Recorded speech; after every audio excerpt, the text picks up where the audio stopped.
Play it day one with Xbox Game Pass.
squads.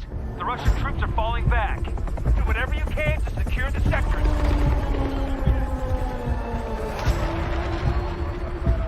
We push them back, but not far enough. Do not let them regroup.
Play it on the all-new Xbox.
Hey up, how do?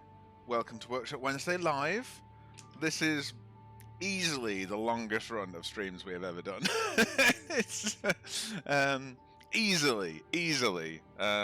We struggled monthly at one point. I don't know what's clicked to sort of get us into this twice weekly streaming. It's good fun though, and this is the last non-Twitch affiliate stream, because by Sunday we'll be Twitch affiliate, because I was looking at the thing, we've definitely got enough followers, that's all good. We've streamed for 16 and a bit hours in the last 30 days. this is number 7 out of 7, so we're at 6 out of 7 at the moment, and their average viewers are way up. So this is the last stream we needed. It sort of teased us so much because I think we were at 6 out of 7 once, or certainly 5 out of 7 for like 3 streams. And it's because we'd gone down to Callie's parents to help them put some stuff up in their garden. So the 2 streams before that fell off out of the 30 days. So just like, oh. But this one is the last one because, yeah, we've now consistently streamed twice a week for these 7 in a row. So fantastic! And thank you all. All of you have come and hung out in these streams as well. It's been fun. Having the my PC and everything up here now makes it a little bit easier for me too, because I can leave everything set up in the workshop, and we can also play around with getting some more webcams. I do have more cameras. I just trying to just make mounts for them basically, and just mount them to the ceiling and stuff, so that we can do a bit more buildy type streams and stuff. And hopefully we can. I might steal Cal's graphics card. So she's got an RTX graphics card in her rig, and the rig in here, not my rig, there's another PC in here, doesn't. It has a 1650 Ti or something like that. So I might just swap those over, because they're not, hers is a 2060, 2050 I think. They're not hugely different power-wise for what they're doing, but it would mean that we could use the RTX voice filter. So that if we're running the laser or doing some more sort of running a compressor or something up here, it won't. We can still talk and stuff, because the cooler on the laser is the loud bit, and it's got a big extraction fan. So that would be good. Thank you for everyone who is in chat. We'll just go through some. Hello, Golden Triangles. I will come back to your question in a second once I've finished saying my hellos. Perak Gaming, so I'm saying that right. Apologies if not. Thank you so much for the order and for your suggestions for new models. We'll go through those. Hello, Unji. Hello, Ghost and Coffee. Can't wait for the alien ships. We'll discuss alien ships. Unji's in here, and Unji's been doing some work with us to try and help with the sort of alien ships for the future, using some tech that I think he used for us before on the only alien ship we've done. So see if anyone knows what alien ship we have made, because we have made one in the past. So prizes for guessing which one that was, or remembering which one that was. We'll discuss prizes as well. Not the King ship. No, it wasn't a King ship. Close though. It was a Vandal ship. Yeah. No. Who else is in? Drew. Hello, Drew. I think that's all the people that have shouted out so far. But welcome. We might have a co-host. Is he there?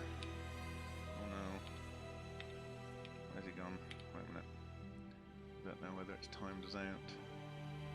Oh no, he should be there. He should be there. 1 second. I had a co-host a moment ago. I did have a co-host.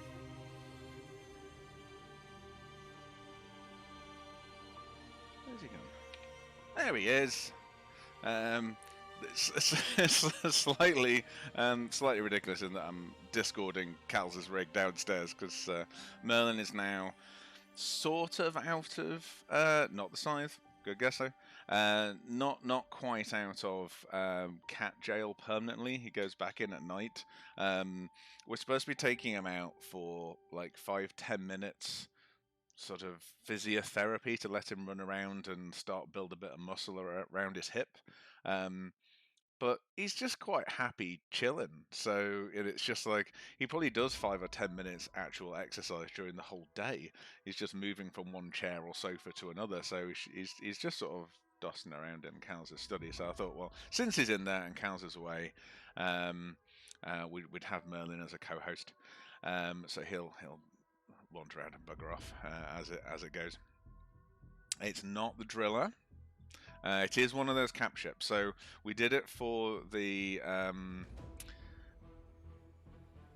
Yes, Yes, they did, Drew. That is very, very true. So it is a cap ship. It sits somewhere between the Idris and the Javelin in size. And it was very interesting. It was a challenge, that's for sure. So before we do a bit of a Karaki update, we've got all sorts of magnets. We've got new size magnets to play with tonight, and old size magnets, and a load of stuff just to practice magnetizing, just to check that I'm happy with it. We have all of the cargo pods to magnetize and put in and see how all that works.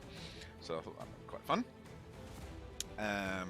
We've already had a few questions, loving the questions. There's one of the great things about having the RSI page go live, and Star Citizen also tweeted out another random arrow tweet, which is very nice of them. And again, it generates sales, which is always good, because most of our sales are come from people being aware of us. So there are still, I don't know what percentage, I still think quite a high percentage of people that don't really know a huge amount about us. So we're on a constant battle to try and fix that. We've got a referral scheme coming up, which is all exciting, because we're adding reward point currencies to our website. So we will discuss all of that though on Sunday. We'll touch on it maybe a little bit tonight, but basically, if you've ever ordered anything from us, or you're ordering something new from us, go onto our website now. Make sure you've set up an account. And as long as you use the email address to set your account up that you've purchased stuff in the past from us, it should give you the points for those purchases. If it doesn't, just let us know, and it's really easy to manually put them in. It's supposed to do, I've set it so that it will award points retrospectively from historical purchases, but it'd be great if people could feedback whether it does or it doesn't. Those really, really early backers of us from like 2 years ago, before we had a Shopify site when we used to be on Squarespace, those I will need to put in manually, so just please let us know and I will put those in manually. It's so easy to add points to it, and points mean prizes. Thank you. Well, not prizes, but stuff you can buy with it. So we want to kind of do we want to sort of do, like we did the Board Invictus artwork. We want to do some exclusive artwork. We want to do some just like JRDF merch that you can purchase with these reward points and all that kind of stuff. So to kind of some extra cool stuff and some very exclusive stuff that you can only get with reward points. I kind of want some stuff like that as well. Whale statues and things, just some cool shit. Do you know what I mean? But yeah, so a couple of questions already have come in. I have to zoom all the way up. First one from Golden Triangles is, do we print all 500 at once, or do we keep a smaller stock as we print orders? We do them in batches. So our usual batch size is between 30 and 50. We have 7 printers at the moment. Most of these print like an arrow. In total, when you sort of like average it out, is about 18 hours per arrow of printing. So if we wanted to do all 500 of a kit when we first launched it, we would need about 3 months of solid printing, maybe more depending on the kit, on the printers we have. The resin is also 120 to 150, depending on what kind of resin it is, pounds per litre, even when we buy it in the quantities that we buy it in. So realistically, we as a company would need to invest about 10 to 15 grand for the resins to be able to print all 500 at once. We do get all the artwork up front because there's big savings to be made there. We also get all the instructions, all that kind of stuff, all the decals, because there's a lot of savings to be made in printing, in like art printing. We don't do it in-house, we order it. So we have all of that for all of the kits, but the actual models themselves, because 3D printing doesn't really scale, other than we get a bit of a discount the more resin we buy, there's no real financial advantage to us to print all 500 at once. Hopefully one day when it is literally we drop the hammer, it is now available on all 500 go. If we get to that stage, we'll have done them all in advance, I can guarantee you. Because that's the worst nightmare, is like outselling. So we try and keep a buffer about 30 to 50 on the shelf, so that we are so that we're not sort of on the wire. This last weekend has got a few down to the not quite to the wire, but down to less than 10 on the shelf. We're playing around with the website at the moment. I would really like an app that doesn't exist for Shopify. And it's basically, I want to be able to show the current on-the-shelf stock and the total out of 500 limited availability stock, so that people can, because we're not trying to hide it. We're not trying to like, ooh, it's limited, this sort of stuff. I'll get on. Someone asked, or several people asked, why, why we're limited, and I'll explain that in a minute. It's been a really good weekend, Norgeek. It's I'd say it's, and I think the nicest thing about it, and this is certainly yes, I think there's only like 22 left now, 20, 21, something like that. Grey Cats left. PTVs, I should say. I always call it the Grey Cat, but of course it isn't. It's the PTV. It's been a lot of new customers, which is always a really good sign. Our returning customer rate has plummeted, which is great, kinda, because when we've launched kits in the past, when we've launched like the Freelancer and the Dur, no kidding, 70 to 80% of our sales were previous customers, which is phenomenal because our customers are so loyal, they love our stuff, and that is, the biggest, boost to us, knowing that you guys keep buying our stuff again and again and again. However, from a growth point of view, it's a bit worrying because we're not getting new people in. But this weekend, between Board and this weekend, we've had a huge number of new people come in and to be aware of us. Those of you that have been dossing around at the JRDF server will have seen a lot of new people coming in and chatting and stuff. And that is fantastic. We want to spread the love. We want to get awareness out there. So no, we only print in relatively small batches. The one of the reasons that we do want to limit these kits, is to add more value to the ones that you buy, because if it's limited, it's a more collectible item. So in the future they will go up in value, all the rest of it. Most companies of our size, and even a fair amount bigger, like Gentle Giant, Regal Robots, those sort of more established names, all of their stuff is limited, and there is a certain amount of exclusivity, means a higher value, quicker sales, all that kind of stuff. But there's also the main reason is you can only make so many of something at once. So if you have, say you have 10 product lines, we have 10 product lines, Gentle Giant has 10 product lines, let's say, because they're manufacturing the stuff themselves in-house like we are. If we don't limit the number of those that we're ever going to make, we'll never be able to do new products. As long as they still sell, that's all we'd have capacity to make, without expanding. And expanding is hugely costly. The skills are not easy to find, and we'd have to spend most of our time trying to expand all of our profits would go on expansion all the time, sort of needlessly expanding, because we'd end up getting to the point where our production capability was way more than our projects. New projects would sustain, so we'd end up not doing a lot of the time, percentage-wise. So having products that will end, like the Arrow, once the Arrow is gone, it's gone. That means that we can stop ever having to manufacture that kit again. So it basically opens up a slot for a new model.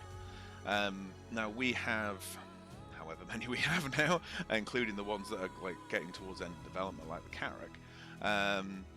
And it's sort of that whole thing of when we start making these, especially because the Carrack has these sort of 2 big prints. This is the first kit we've done with 2 massive prints in it.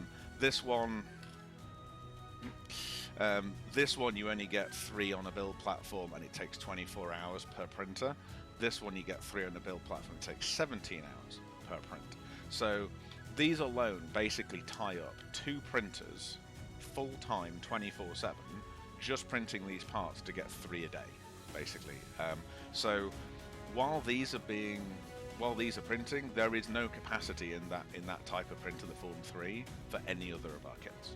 So there has to be an end to these products, from a from a production point of view for us. Otherwise, we will just get to a stage where we won't be able to do any new models because all we'll be doing is just producing the old ones forevermore. And it already feels a bit like that because we haven't really sold one out yet. I need to update that. I think there's only like 21 grey cats remaining. And that's an interesting one because we've stopped producing those now. All of those grey cats are on the shelf, so all of their spare parts have been boxed up because obviously spare parts policy, people will still need spare parts. So they've all been boxed up. Print files have been archived, and we don't need the tooling and the setup, any more foam or any of that kind of stuff for PTVs. We're never going to box any more of them up because they're all on the shelf now. And it will be great when we start selling a few more of them out because the amount of working room we have is relatively small. So certainly once we've ditched the Arrow, music down a bit. Once we've ditched the Arrow because we've sold them all out, then it's it'll open up another bit of room in the production.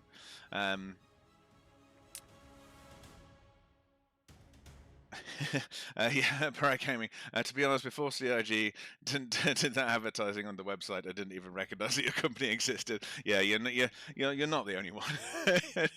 And I would perhaps be a little annoyed by the wording of their tweet that they're announcing the partnership like it was a new thing. Like, we've had this licensing agreement for 3 years now. But yes, it's a relatively. We were relatively unknown. I mean, people have been to events and sort of seen us there, maybe knew about us because of the big builds that we've done. But yeah, quite a lot of people were unaware of the model, certainly. And it is what it is. It doesn't matter when people learn about us as long as they do. And it's kind of nice in a way for people learning about it now that there is a little bit of choice. Still nowhere near as much choice as people want and that we want to be able to give people, because at the end of the day, it takes us 5-6 months at least to get these kits done and get them production ready and then produce them, to actually get them on the shelf. So it's not a quick process. It is a very lengthy process to get these models done. Yeah, it is one of those things that we hopefully by the end of this year, with the 1 to 500s that we're bringing out, they will start firing through the range of ships that we're doing. I hope we don't take offense to this. I'm afraid of your kits. I'm not confident with my painting skills. Yeah, so this is the thing. I can't paint them either. Hand on heart, I am an awful painter. So the only ones I've painted of our own models, I've done as metallic wash, and not with an airbrush, with rattle cans, just to kind of show that how it's done. I did try and do a video on it. I did do a few videos on how to paint an Arrow with effectively rattle cans and boot polish, and this looks really cool. But we've now done all of our build tutorials. So we've got 5 build tutorials on the website, which I could totally show you. Would be the sort of thing that would be useful for me to do, wouldn't it? Totally. I don't even think we have a link to it either. I've painted my face. That's about it. Painted your own face. That's quite impressive. Yeah. So we do have our this one, tutorials, kit building basics. So we have these tutorials, and we have support removal dry fitting as 2 separate ones. We've then got the magnets. Now we'll do the magnets in the for the Carrack in this one.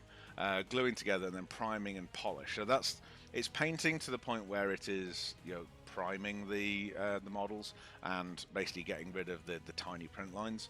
All 3D printing, does leave slight print lines, but they're so easy to get rid of on SLA prints. So that just sort of shows you that. I do want to add some painting tutorials to this. I was talking to Brett and Lupercal today about it, actually. Because Brett does this amazing, unfortunately the only model he's done it on of ours we can't show you, because it's not his NTA. And it's brilliant. It's one of my favourite paint jobs of a model because it's just this metallic, like gunmetal with a wash on it, and it's just done. He did it with an airbrush, but you don't have to do it with an airbrush. You could use a rattle can for it, and then a brushed on and wiped off wash, and that's it. And it looks absolutely gorgeous. It looks like it's, you know, a sort of weathered metal statue, or you know, of it, and it's absolutely, and that's how I would have my models as a collection. If I was buying our models, I would do them in metallics, because the you know, the detail painting, to get it as good as people like Lupercal and Nighthawk and all those guys have done it, it's just like, that's beyond me as well. It is beyond me. A huge amount of people have asked whether we can do pre-painted models. Currently, no. Our license doesn't cover them. We only have a license agreement to do kit models. That may well change in the future. It's obviously something we would like to be able to offer, but it would require us to, you know, it requires us to change our license, so that we have that as an option, so that we can sell painted models or pre-painted kit models or whatever we'd be allowed to do, we could do, but that involves us, you know, getting whole new permissions and stuff. To do from CIG. So that may come in the future. Don't know. We just have a work with what we've got at the moment, really. Urgently search on YouTube. Yeah, so that's an interesting question from Pratt Gaming about the lengthened beam on the models on the website. It's certainly something we could add into the descriptions. I guess it's one of those weird things. It's like we've sort of taken a lot of our cues, and we probably shouldn't, from things like Warhammer and stuff, and you know, they tend to sort of list the sort of sizes of models. I guess we've never really seen a huge need in it, in that all the sizes of the ships themselves are available on DPS calculator and stuff. The ship size is known, and obviously the scale of it's known. So it's daft. It's not a secret how big the models are. So yeah, there's no reason why we shouldn't do all the calculations, you know, for you and just put it on the website. That would make total sense. I say it's not a secret how big they are, because everyone knows how big the ships are. So yes, that is something we should really do, because I think especially when we get into the 1 to 500 models, because the issue we will have, let me just bring them up. I should have really opened these beforehand. It is quite difficult to know how big these are, for example, and it's, you know, these guys will be a really different product for us. We've obviously done we've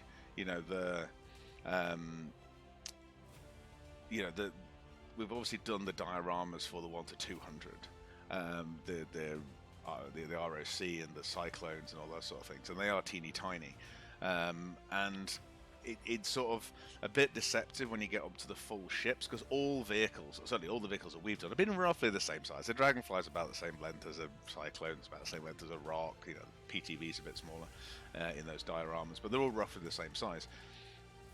I knew there was so much variation in the size of ships in Star Citizen, but you don't really realise what that looks like until you see them lined up, and that is the joy of models. You actually get to sit one next to the other, next to the other, next to the other. And the 1 to 500s have certainly put a lot of them into serious context. You know, with sort of with Carrack to, we've got an arrow somewhere. I did have little on them. Well, there's a Pisces. That's probably more. You know, it's just when you actually see them next to each other. And I don't have I've only got a body of a Cutlass, you know, and just, yeah, the size difference is just mind blowing. The Carrack is so big. I never really realised how big it was, I've got to be honest, until we started messing about with it. It's a really big ship, and it's bigger than the Hammerhead and stuff. You know, it is absolutely monumental. Yeah, the Pisces is cute. Oh, just dropped him there. He's fine, don't worry. It's the other advantage of Tough 2000 resin. You can drop things on floors and they survive. They just bounce. So yeah, I do like the little Pisces. He is so cute, so little. And the arrow. I think the arrow is probably my favourite out of the two of the small ones so far. Actually, have to get him centered on the camera. At least it's a little bit of an optical illusion. Come here. So yeah, you can, you just really realise how big that carrack is. It's it's impressive. It really is.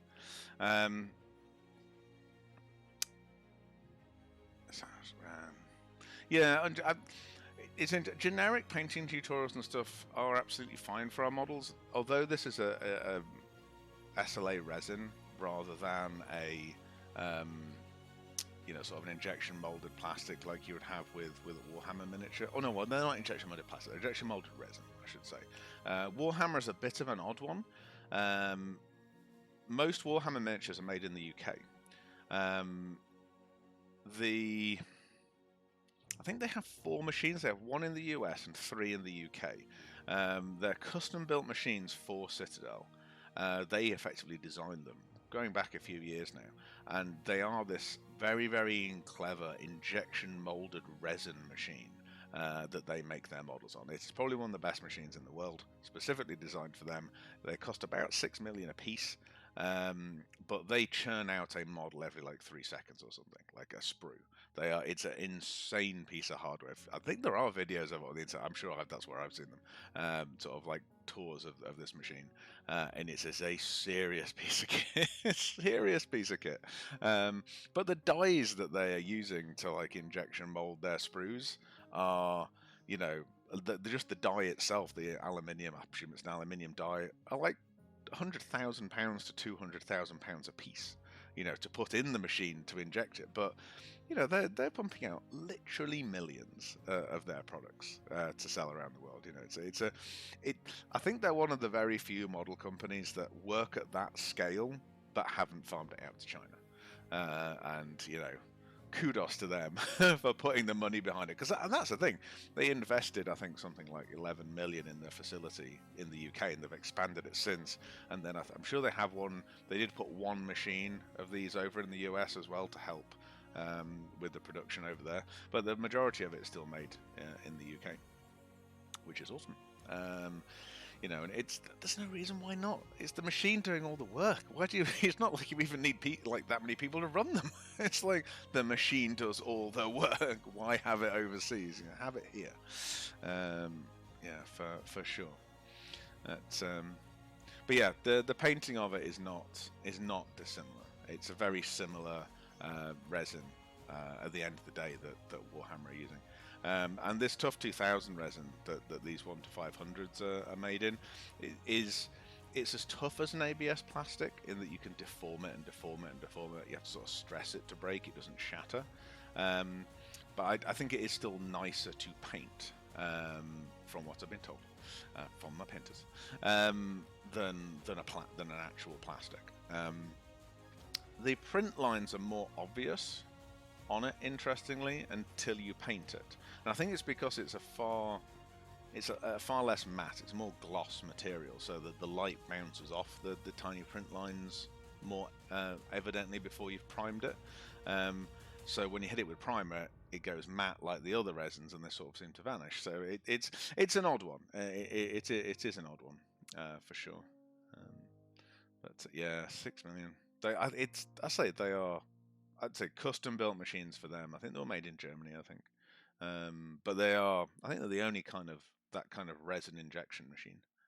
I'll see if I can dig out the information and put it on the server, because I'm sure I'll watch a documentary on them at some point. As the boring person I am that watches injection molded thing videos. Right, we should probably do some of our own modeling. That would be awesome, wouldn't it?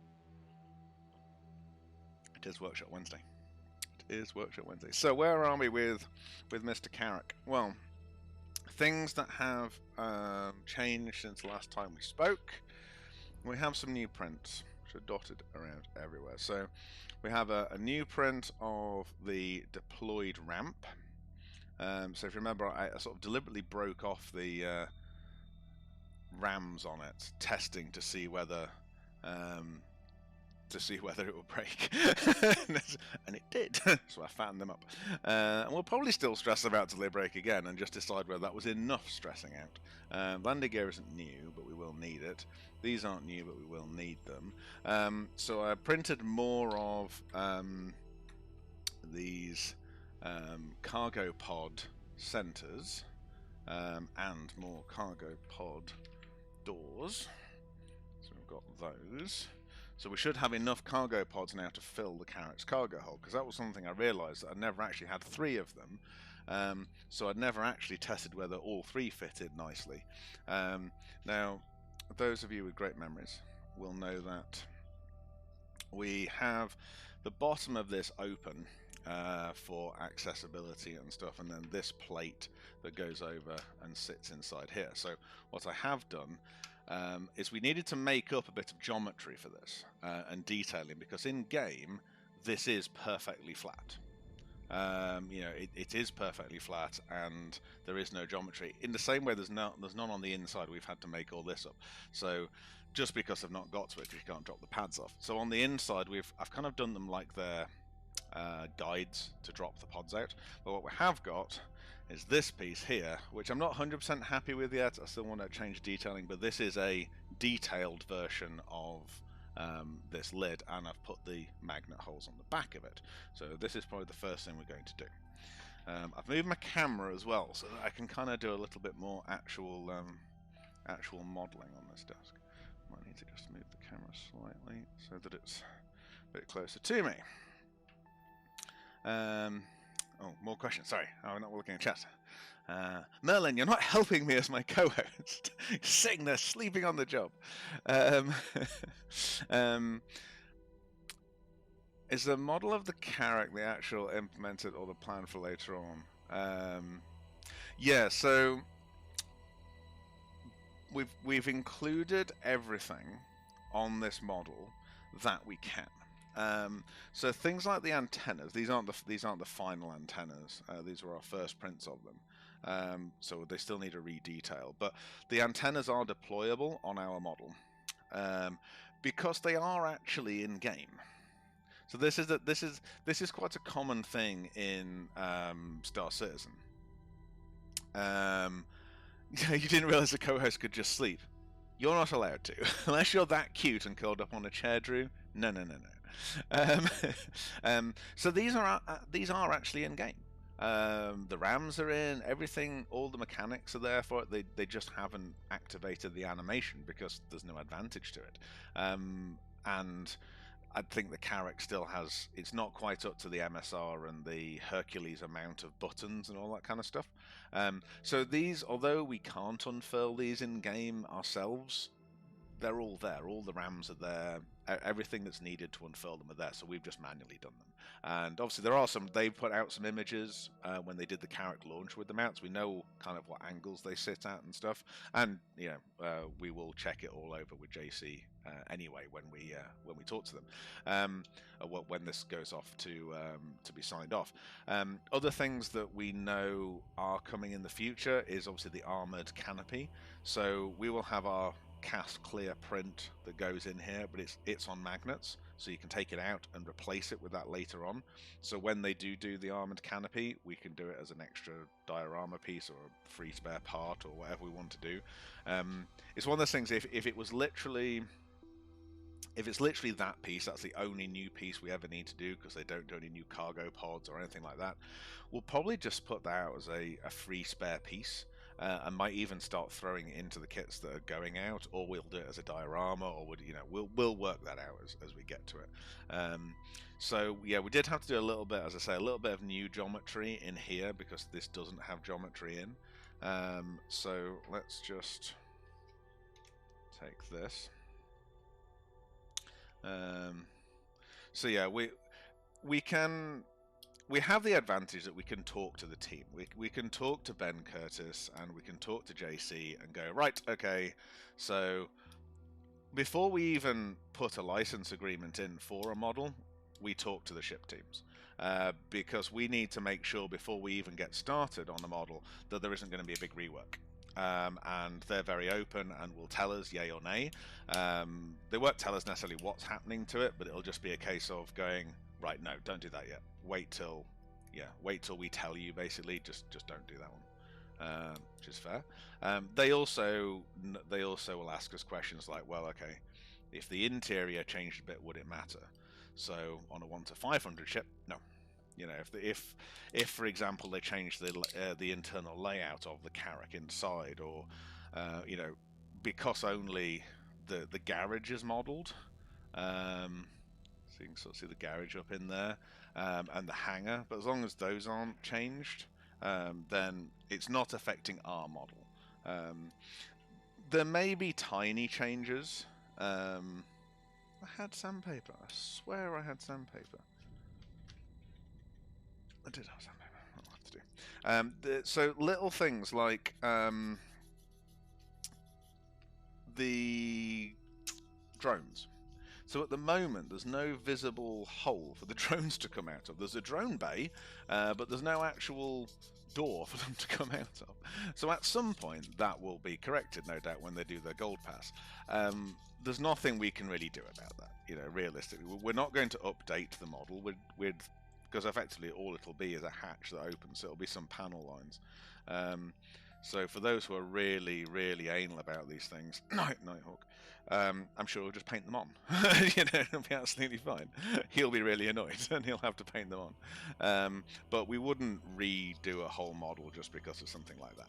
You know, so because we'd have to relicense it, we'd have to have it rechecked over, we'd have to, you know, do all of that malarkey all over again to change the model. Cool. So that's that panel dropped in. I think it's fitting okay.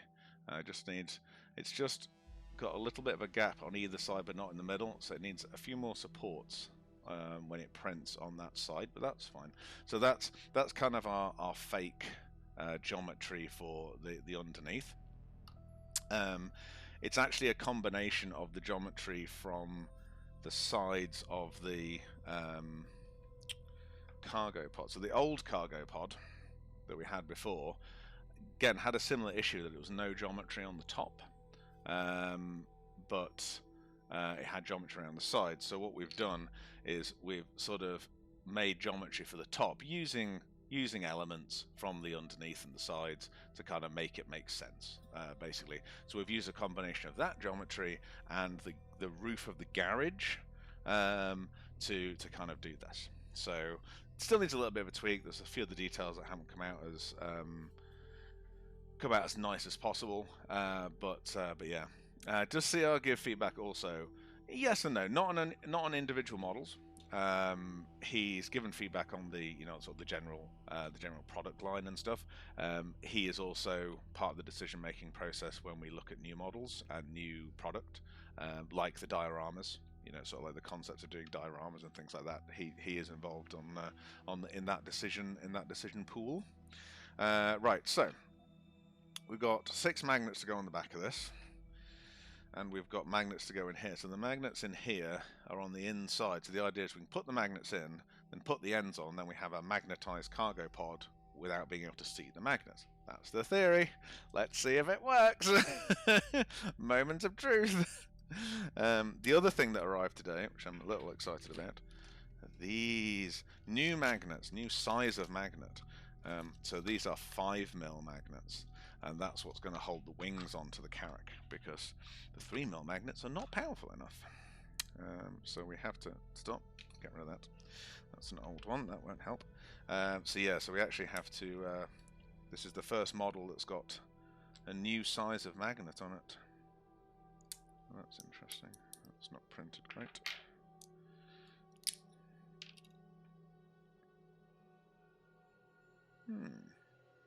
Must they not put enough supports on that? It's fine. It'll do for. So I'll show you.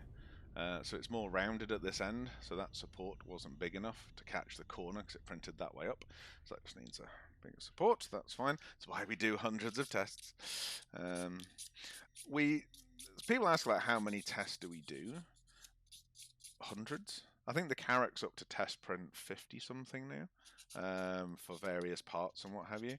And the reason that we do so many is to try and get them as spot on as we can, and a lot of that has to do with these touch points. So don't get me wrong, I can say with confidence that I could set a print up of any of these parts and it wouldn't fail, if that was the only goal. You know, they're not difficult to rig so they don't fail, but you'd end up with huge touch points, i.e. the touch points that the software recommends you to use. I know, however, that they do not need that big a touch point. So we basically dial it in by putting touch points on like that until it fails, and then roll it back a bit, and basically get it to the point where the touch points are as small as we can get away with. Excuse me, that's hay fever because I've got the windows and doors open. I suffer from very bad hay fever, actually, which is not great in Scotland at this time of year. But I'm not complaining. God knows how many of you guys are currently having tinfoil strapped to your windows, and not because you're afraid of alien abduction, just because you're afraid of burning to death in the oven that is Canada and the States and stuff. Not complaining. Sounds genuinely dreadful. So that's one pod. So we've got our doors. So these are actually like split doors. So that's what I think the top of a pod's going to look like. So let's do all three, because I want to see. We need to actually check that all three fit. Theory is good, practice is better. Learn by doing.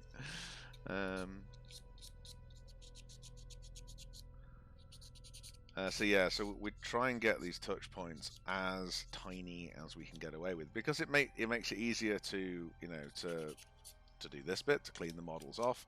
Little touch points are dead easy to, this isn't me suggesting this. You'll see me being really lazy and just snapping these supports off. You can do that. You do risk a little bit. If there was a thicker touch point on the inside, you might do some, maybe. So certainly if you've never done the part before, approach everything with caution. If you just tear them off, you do get a bit more sawtoothing, so you've got a little bit more sanding to do than if I'd actually taken the scalpel and run it down.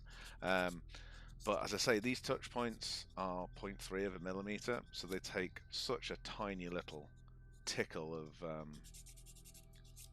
600 grit, just like that, just to nip them off, and that's it. So we need more doors. We need lots of doors. So yeah, I'm really bad because obviously I'm doing this hundreds of parts a day when I'm doing design work, and at the end of the day, it doesn't matter if I did break something, because they're only test prints for me. So I'm not suggesting that you're that cavalier with your models, but they are more robust, and we've already got spare parts policy, so it's all good.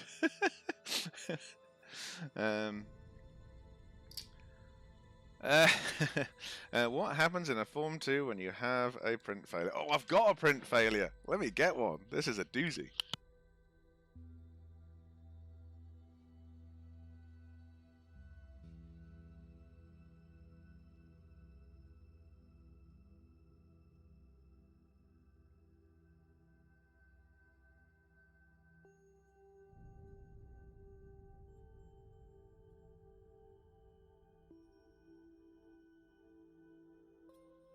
What fantastic timing.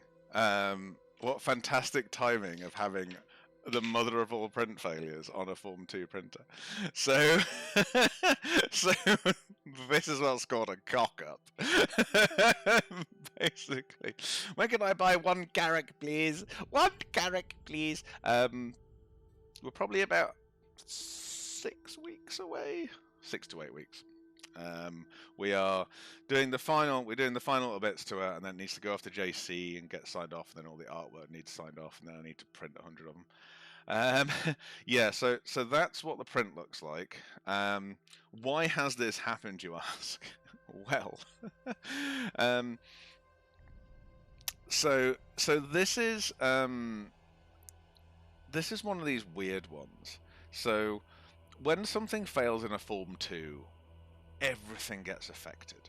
And I think what's happened here is this one failed, so touch point's not big enough, and then a bit of that one ended up jamming underneath the build platform in the tank, which lifted the whole. It couldn't get all the way down to the bottom of the tank. So when the laser battered around, its laser light was diffused, so it basically started creating this colossal pool at the bottom, and then every time it's done it, it's just made the pool bigger and bigger and bigger until this has occurred.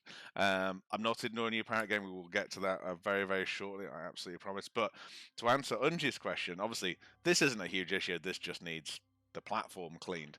But what has happened to the tank? Because that is the problem with a Form 2 printer.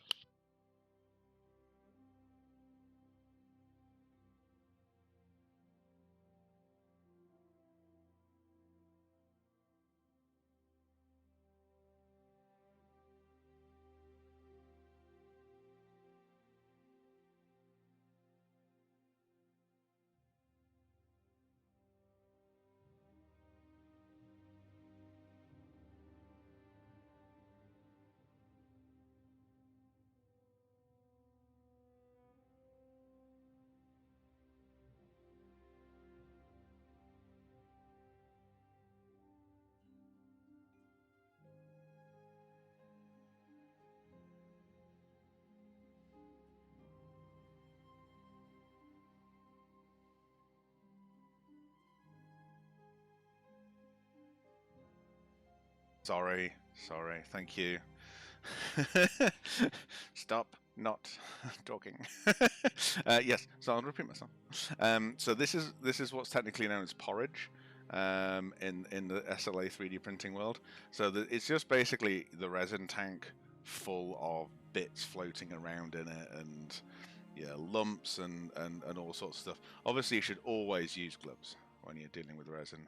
Thankfully, I'm not actually allergic to this resin, so I never bother. But you can see all of these little bits, in it, chunks of print. And this is the problem with the Form 2 printer. When it fails, it fails. It fails, properly fails. Can you hear me now? No. Oh, that's fine. I was going to say, my meter's going up and down now, so that's fine. So yeah, it's now properly failed. This all now needs to be filtered through a fine filter. Would you like to see me do that? We could totally just do that.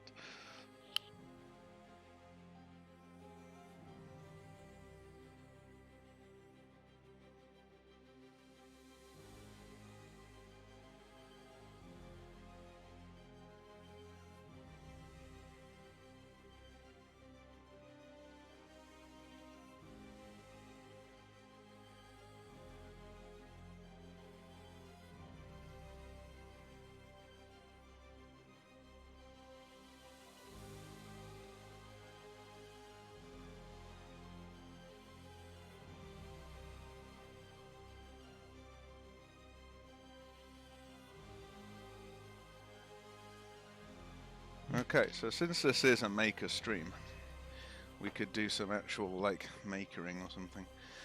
Yeah, so no, Angie, the tank's fine. Form 2 tanks are by far and away its best feature. Form 2 tanks are pretty much indestructible. So this tank, or these LT tanks, I have some that have done 34 litres of resin. And are still going strong. Once we've got this empty, I'll kind of show you how they eventually fail.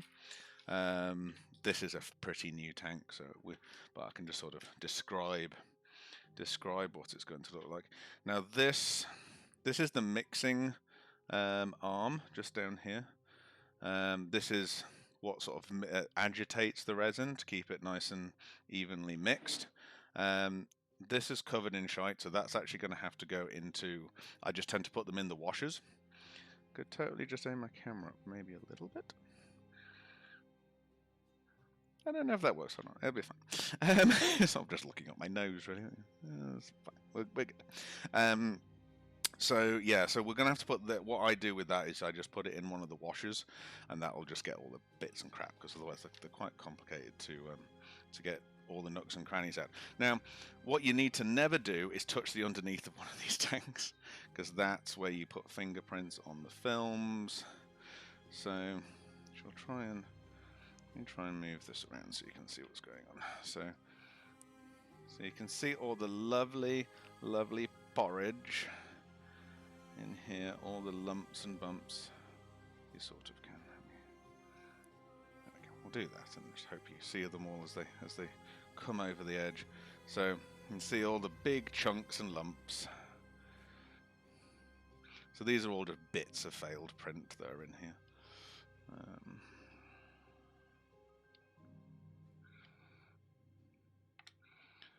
So for all of those out there that don't have SLA printers or know how they work, this is the tank. So this is always full of liquid resin, and the laser hits the bottom of this, goes through this glass panel, you can sort of see through it at the bottom, goes through that and creates the print in the in this tiny gap, like literally a 100 micron gap between the build platform and the tank, and then it raises up by 100 micron or 50 or 25 depending on what your print layer height is, and then does the next layer and so on and so forth for 16 hours.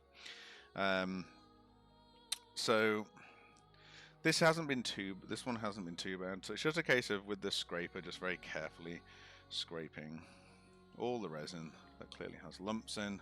Get as much as you can of it out. Sometimes you'll see hundreds and hundreds of little bits floating around, so you have to be really, really careful to get every bit. This actually isn't too bad. I think they're mainly big pieces. I just need a bit more. Just a little bit of that just to clean off the underneath. So this tank itself has, carefully put that over there. It's glass underneath, which you mustn't touch because you just get fingerprints on it. And then there's a gel coating. Thank you very much, Matathias. Thank you. Thank you for the follow. So this is like a gel coating. It's quite soft. You'll be able to see sort of. See if I can. You can see it deforming there. It's probably about 2 mil thick, and that's what you are. It's quite thick and it's quite jelly, so it can take a lot of abuse, as it turns out. Now, this is the biggest advantage of a Form 2 printer over a Form 3 printer. I don't care what they say. Let me rephrase that. The way a Form 3 printer does it gives it advantages, which makes it a better printer for quality. Fantastic. But for durability, the way that this tank will eventually fail is that the resin will eventually eat the glue that holds this gel film onto it, and resin will get underneath it. Once that has happened, it's done. You throw it in the bin. But as I say, we usually get 20 odd liters of resin, which, is 3 grand's worth of resin through one of these trays. This tray is about £130. So that's good enough for me. It's a hell of a lot cheaper than the Form 3 ones. The Form 3s are more expensive to buy, and they only do 5 liters of resin. So, as a consumable, these trays are great. Now, the other advantage of these trays is the resin stays in it. You never change the resin in them. You can do, I think, but you'd have to clean it really well. So when you want to change the resin, the printer's printer, you just literally pull this tray out like I did to get it to here, and then just put a different tray in, and this just goes in a dark box to stop it curing. So that's cool. So should be able to put this back down now, like that. Now this porridgey resin, actually can sort of see it there. We're going to need to get a stick. Let me go and get a stick.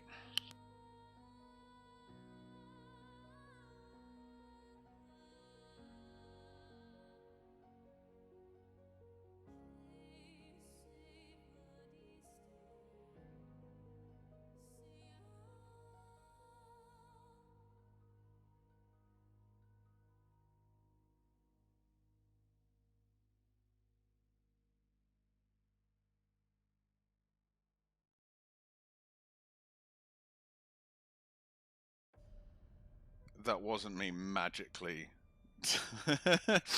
Thank you, Golden Triangles. That wasn't me magically cleaning that thing instantaneously. That was me getting a clean one because I had another failure today. So we're all good. Right. So basically, I need to just agitate this because obviously all the lumpy bits sink to the bottom and it stops flowing through. Some of the resins are so thick that you actually have to heat the resin up to get it to go through these filters. This is a 190 micron filter, I think, which is sort of like the very fine paint filter. So they do clog up quite easily,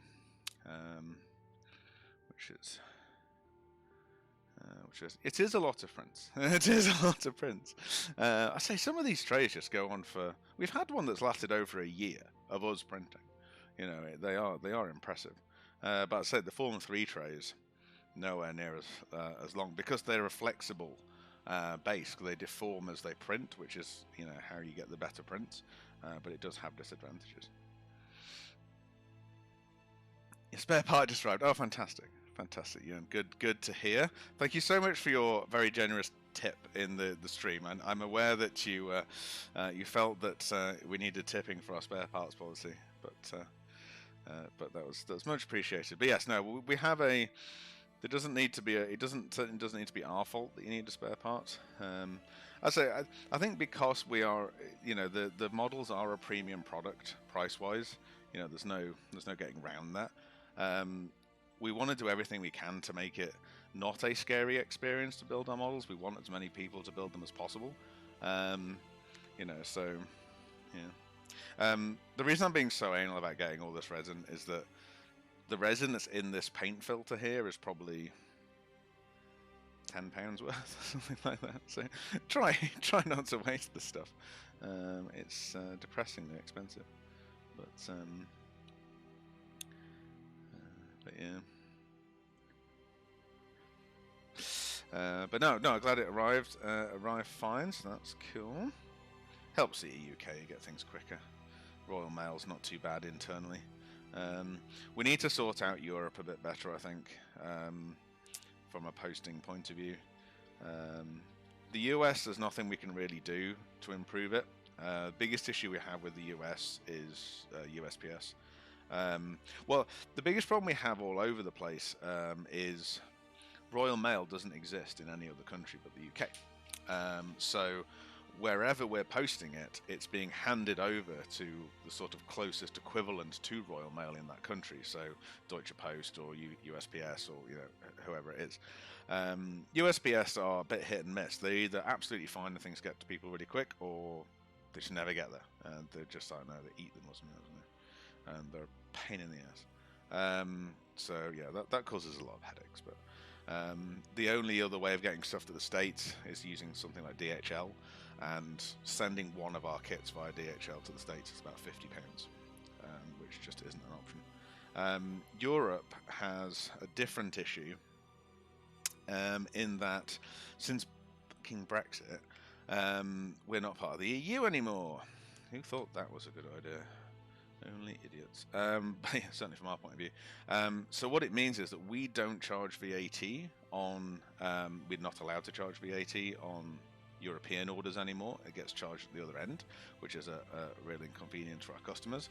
And also, there's a handling fee from whoever it is, Deutsche Post or whoever at the other end, for that transference of our package through the import system to their country. So one of the things that we're trying to open an account with, we're trying to open a business account with DPD at the moment, which is harder than you'd think, because they want a kind of guaranteed number of 1,000 parcels a year before they'll give you a business account.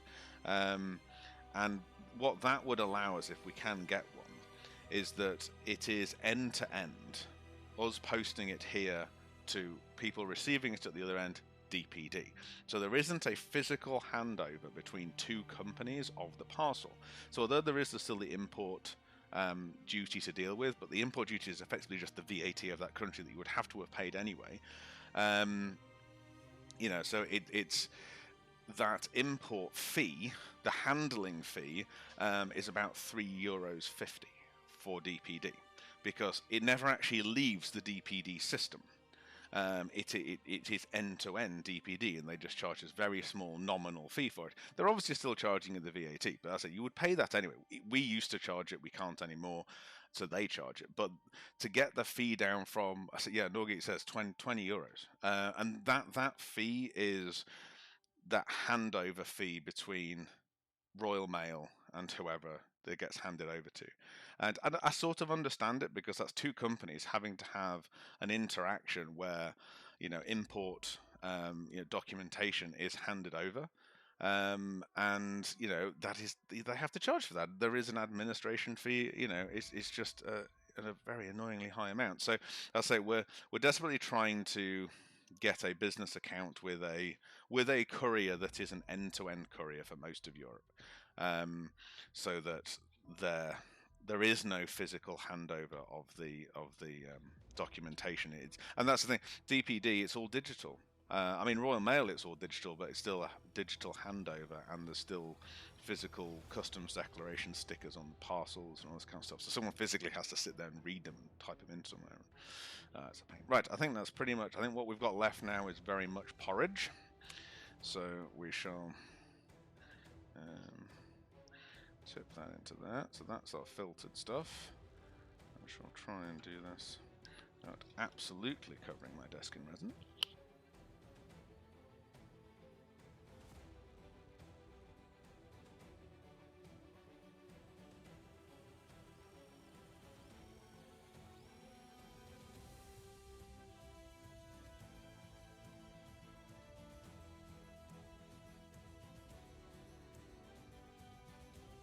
I mean, I've still... It looks like melted people. Yes, that's how we make models. We melt down people. Still managed to get resin on my desk, of course. A bit of IPA. IPA fixes all ills with resin. That's all of it. Of course, it will potentially actually take the surface off my desk. There we go. Needs must. Right, so that is now this filtered. So we just sort of balance it on there to let it all drip out the cup. I'm now going to go and put that back in the printer, and that is that now cleaned and ready to print again. So that's all you really have to do. What we'll tend to do if we've got more to clean, we'll just sort of leave it in the printer. And I say, once it's all dripped out, it's ready to go again.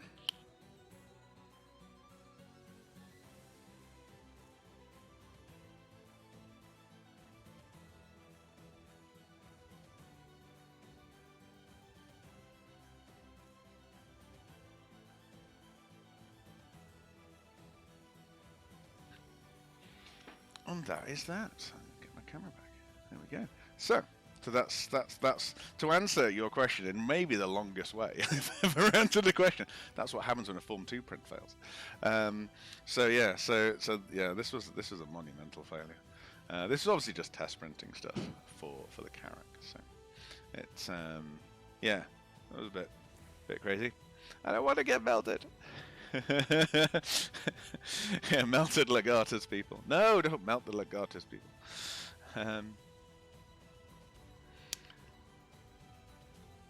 From an outsider's point of view, is the US mail the worst? No. It really isn't. I say it's a bit hit and miss. Certainly around your election time, there was obviously extra pressure on them, so they did get a little bit more dodgy then. But no, in general, we have. I wouldn't say they're anywhere near the worst.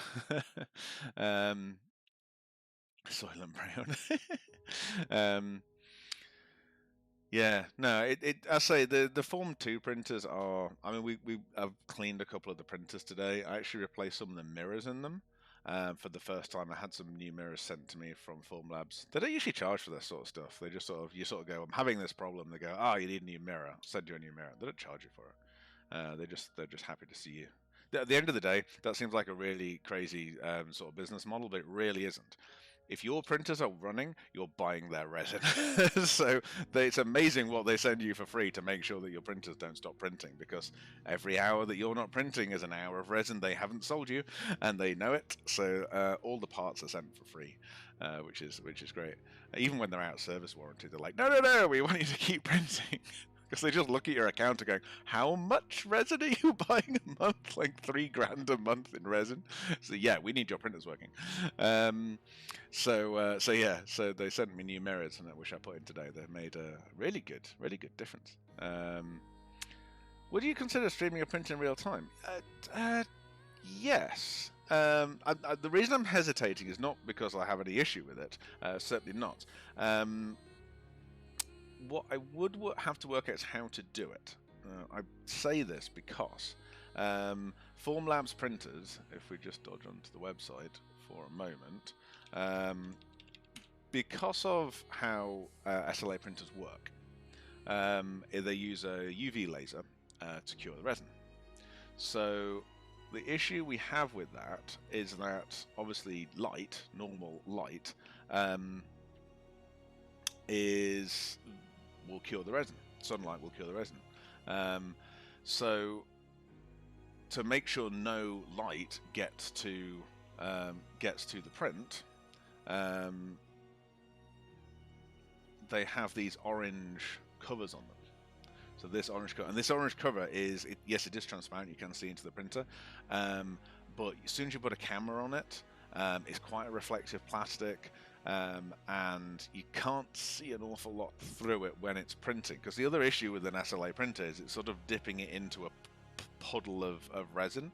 A good print to watch happening would be one of these guys, these tall prints, sort of big as your head sort of print, because it will come out of the resin quite a long way. So it's about a 24-hour print, so it would be a long-ass stream. But small stuff, you literally don't see the small stuff printing, because even when it's fully printed, it's effectively still inside the tray. So you're not seeing what it is. FDM printers are much better to watch because they build from the bottom upwards, and you sort of see it, whereas everything on an SLA printer comes out absolutely caked in resin. You can't really tell what it is until you wash the resin off. But yes, there's no reason why we can't set it up. What will be nice, I think the Form 3s are bigger on the inside. There may be room to actually put a GoPro or something on the inside of the printer, inside the shield. You can do it in the dark. You can take the shield off and let it print without its shield on. But you obviously have to do it in a dark room to do it. Again, not a huge issue, but you also get dust in it and all the rest of it. So if we could mount a GoPro inside, that would be quite cool. Yeah, clear prints look quite nice because you sort of see the laser sort of reflecting through the print, which is really nice. But I say we don't. All of our clear prints are really small. So I say, but when we saw how deep the tray is, so you sort of think, well, the print needs to be that tall before you even see it out of the resin. But yes, no, I would definitely consider doing it. I'd have no issue doing it. I wouldn't say it's particularly relaxing. I tell you what is nicer to watch is like CNC machines, and I suppose FDM printers to that degree, because you're sort of watching it laying stuff down. Whereas it's just like just like something slapping into resin for 18 hours. It's a bit boring. Right, I must go back and answer Parax Gamer's question, because he's asked his question twice. We're an hour and a quarter in, and I've ignored it entirely, about the Nomad and was another. God, so sorry. I got all the way back to the beginning. Nomad and Prospector, and about specific mining stuff. So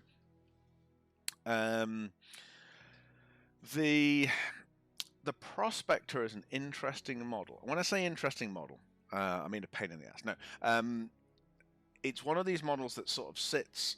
Originally, I would have said 1 to 200, but then as time has gone on, I've sort of changed my mind about that. Reason being that initially we never really thought that we'd be doing. We never really thought we'd be doing these 1 to 500 diorama ships. Someone complimented is the words I'm looking for, is in the stream earlier on. Apologies for not spotting it. I like being complimented. Yeah, how much detail we've managed to preserve onto the 1 to 500 models. It's not really a case of preserving the detail. We've drawn the detail on. suitable for that size of model. And that's at the end of the day, what we're playing with all the time. We're not, we don't take these models and sort of preserve the details as such. What we're doing is we draw these models and hand draw on the detail. Focus camera. I hate these cameras. We draw on the level of detail that is suitable for that scale of model, so that we pick out exactly what we want to pick out. And I didn't think they would come out as nice as they have, though, mainly because of this resin. So this resin is the TUF 2000 resin. It allows us to get away with stuff that you certainly couldn't do with other resins. Probably the best way of demonstrating this would be with this stuff. So this is the these are the scaffolding. So this is model resin, and this is TUF 2000 resin. So these are obviously quite flimsy. So you've got a little bit of bend and flex in these, but once you take it back its breaking point, it snaps like spaghetti because it's brittle. It is a brittle resin. So when you've got big chunky bits like this, it doesn't matter. It's got lots of rigidity to it, so it's just really strong. And this is why you've got to be really careful about what words you're using. Strong, firm, tough, rigid, all have actual engineering meanings. So this isn't a tough resin, this is a rigid, strong resin. But strong things do tend to be brittle. Whereas this is a tough resin, which makes it more durable. So you can keep bending and bending and bending and bending and bending until eventually one of them's gone. You sort of heard it go, another one's gone. It'll go eventually. Maybe not. Tear them apart. So these are much more like an ABS plastic. You can keep bending them once you find a part. There's the one I had. I don't want to bend that one just in case we actually take it past its point. Well, this one, an old one. This is the ramp from the Karak, and if this was in model resin, this would have just shattered, taking it past this point. And we sort of, I'll try and take it past its point of failure. It'll sort of bend on itself. Here we go. Is it going to go? No, it's going to let us bend it all the way over. Literally full. Oh, there we go. So, it took it right to there before it actually snapped. This is such. And then once you get it to that thickness, I can't bend it. I genuinely can't bend it. I don't know what we'd have to do to bend it. No, I can't. I have to go and get some spanners or something. So this is a tough resin, and it means that we can get away with doing models like this in it, because it means you can drop the damn things, and it means you can have the tiny little guns on them without worrying. And I thought before we had this sort of resin that we'd have to chunk up things like the guns and the wings and things on stuff so much they would look stupid in this scale. Whereas this TUF 2000 resin, because of how durable it is, has allowed us to do finer detail and finer parts on these smaller models, which is absolutely fantastic. So coming back to what this means for the Prospector is quite interesting, because originally I thought, well, Prospector's going to be sitting in a sort of 1 to 200 sort of range. So if we zoom around on this till we find Mr. Prospector.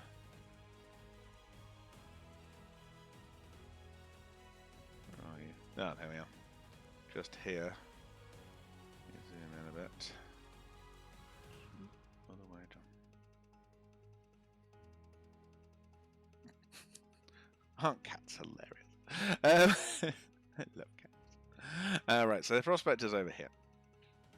So Prospector and the Nomad, two nice ships to discuss actually. So these scales here are the 1 to 500 scales. So if you've not seen this chart, I need to actually pass this in front of CIG so we can actually publish it. We'll find just show up in streams and stuff, but I actually need to get it fully signed off. So this is basically our chart of 1 to 500 models. The ones in orange are the ones in orange are the ones that are out Q3, and the ones that are in purple are Q4 this year. So you'll be really, really annoyed at the fact that, that your 2 ships are wedged between 2 that are actually scheduled.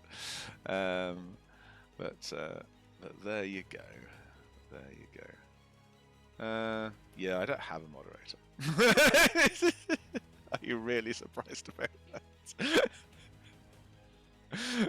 I think Drew might be a moderator. I don't know. Yeah.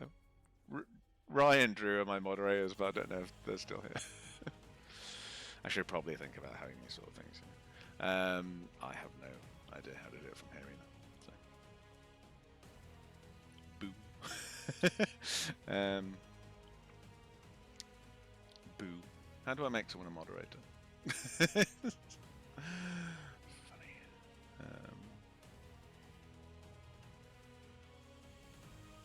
I have no idea. I'm so rubbish at Twitch. I really am.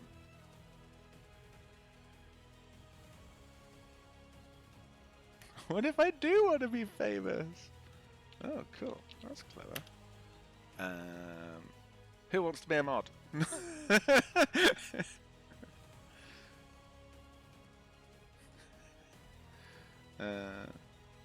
Okay, right. So, do I have to put the arrows either side of the name? You have to excuse my lunacy. Well, that's mods and people. I volunteer, Drew. Funny.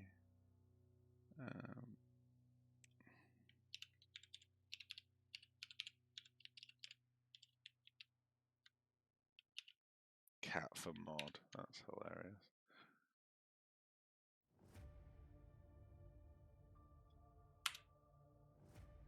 No. Spell your bloody name wrong. Oh, do I not put the... Excuse me, people, while I stop being a derp.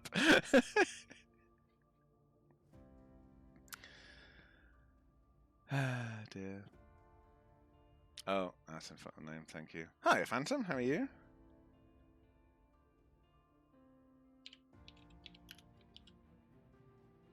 I mean, that does make so much more sense, if we're honest.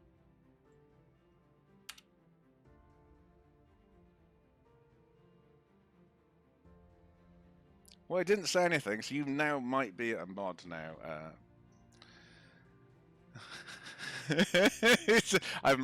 Golden Triangles is now our mod, so you can moan at him. Yay! I have no idea how Twitch works. You can tell. Isn't it going to be great? This is our last show as not affiliate. We're affiliates soon, and I can't even mod people. It's hilarious.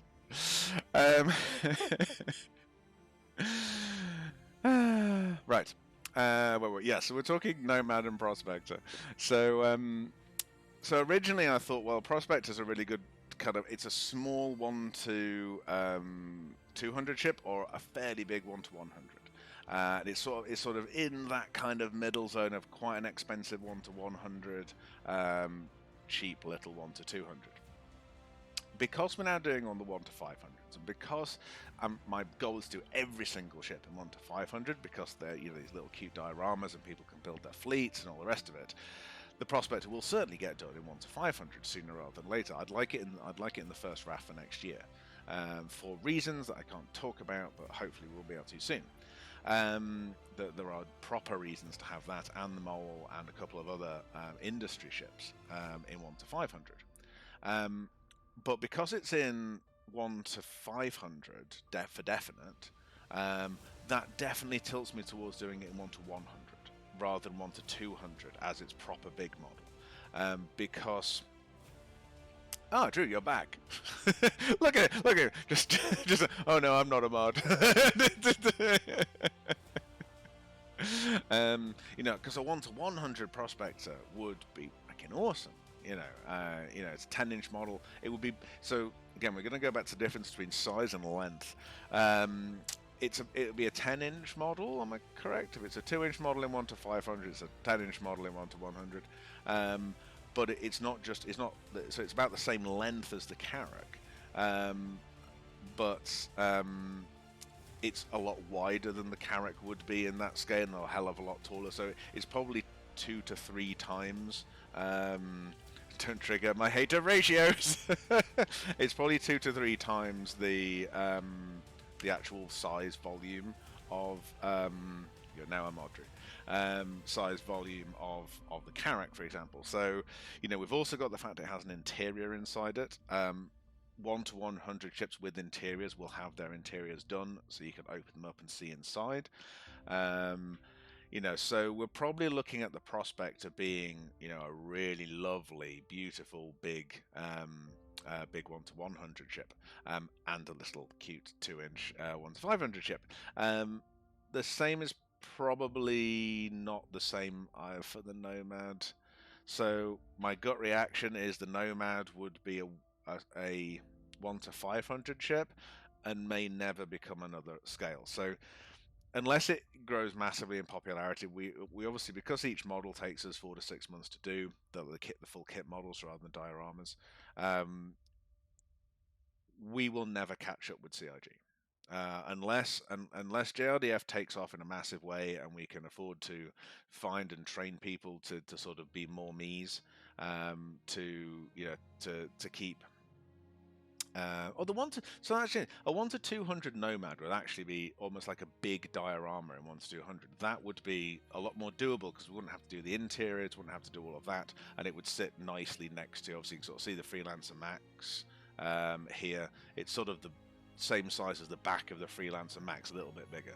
The Nomad. So it would make a relatively small 1 to 200. So that's probably more realistic. But again, it's just one of those things that, like, I always think one of the best things about Star Citizen and the work they've done on the ships is that every ship they do is someone's favorite, because they've done such a good job with every single fucking ship, and that's such a testament to them. It does, however, mean that it's like really hard for us to catch up. How are you going to pull off the hovering landing gear? Yeah, right. So either with clear cast pins. One of the things we could buy, actually, to put in the kit, you can get transparent aluminum. No, not quite. But I want to say acrylic, but it's not. The other one. Christ, my brain's gone crazy. But yeah, is that a transparent? What's the polycarb? Polycarbonate, which may also be plexiglass. So polycarbonate rod. Polycarbonate's a lot more tough, very much like the Tough 2000. You can bend it and stuff, rather than it being brittle. So you can get that down to like 1 mil rod. So to basically have some of that to basically put in, or titanium wire is quite a good one, or carbide wire. You can do really, really tiny, almost like basically the needles that you have in airbrushes. So you can have teeny, tiny, very, very small pins that basically float them out. And unfortunately, that's the best I can do. I haven't got anti-gravity yet. But things like that are, obviously a pain. When you're dealing with these sort of alien ships, they like to test me. They do. So that's quite interesting. So we get obviously huge amounts of request. Oh yeah, no, sorry, I've just read that message about the Rock and the Nomad are a great combination. Yes, so yeah, we're gonna have to do it as 1 to 200, so you can put the Rock on the back. Yeah, absolutely. Right, yeah, write that down. Nomad 1 to 200.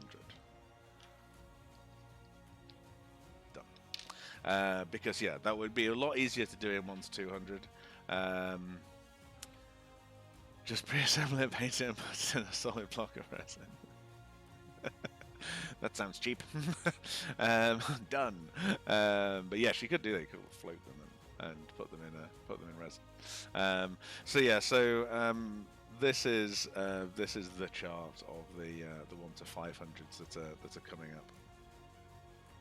So end of this year, for anyone who doesn't know, we have the MSR, the Hercules, Vanguard, Saber, Freelancer, Miz, Gladius, Buccaneer, all coming out in 1 to 500, which is a bit exciting. The Javelin still isn't on the list. The whole list. It's so big. It's so big. It's also not finished yet, I don't think. I think it's actually looked a lot more finished than we thought. But I'm kind of counting the Idris as finished, because I'm pretty sure it is finished, certainly from an external and hangar point of view. I think they're well happy with it now. But every time we see the Javelin, it's got different turrets on it and different weapon loadouts and all this kind of stuff. So I'm not fully convinced standard loadout for that's done yet. So yeah, I think that's yeah.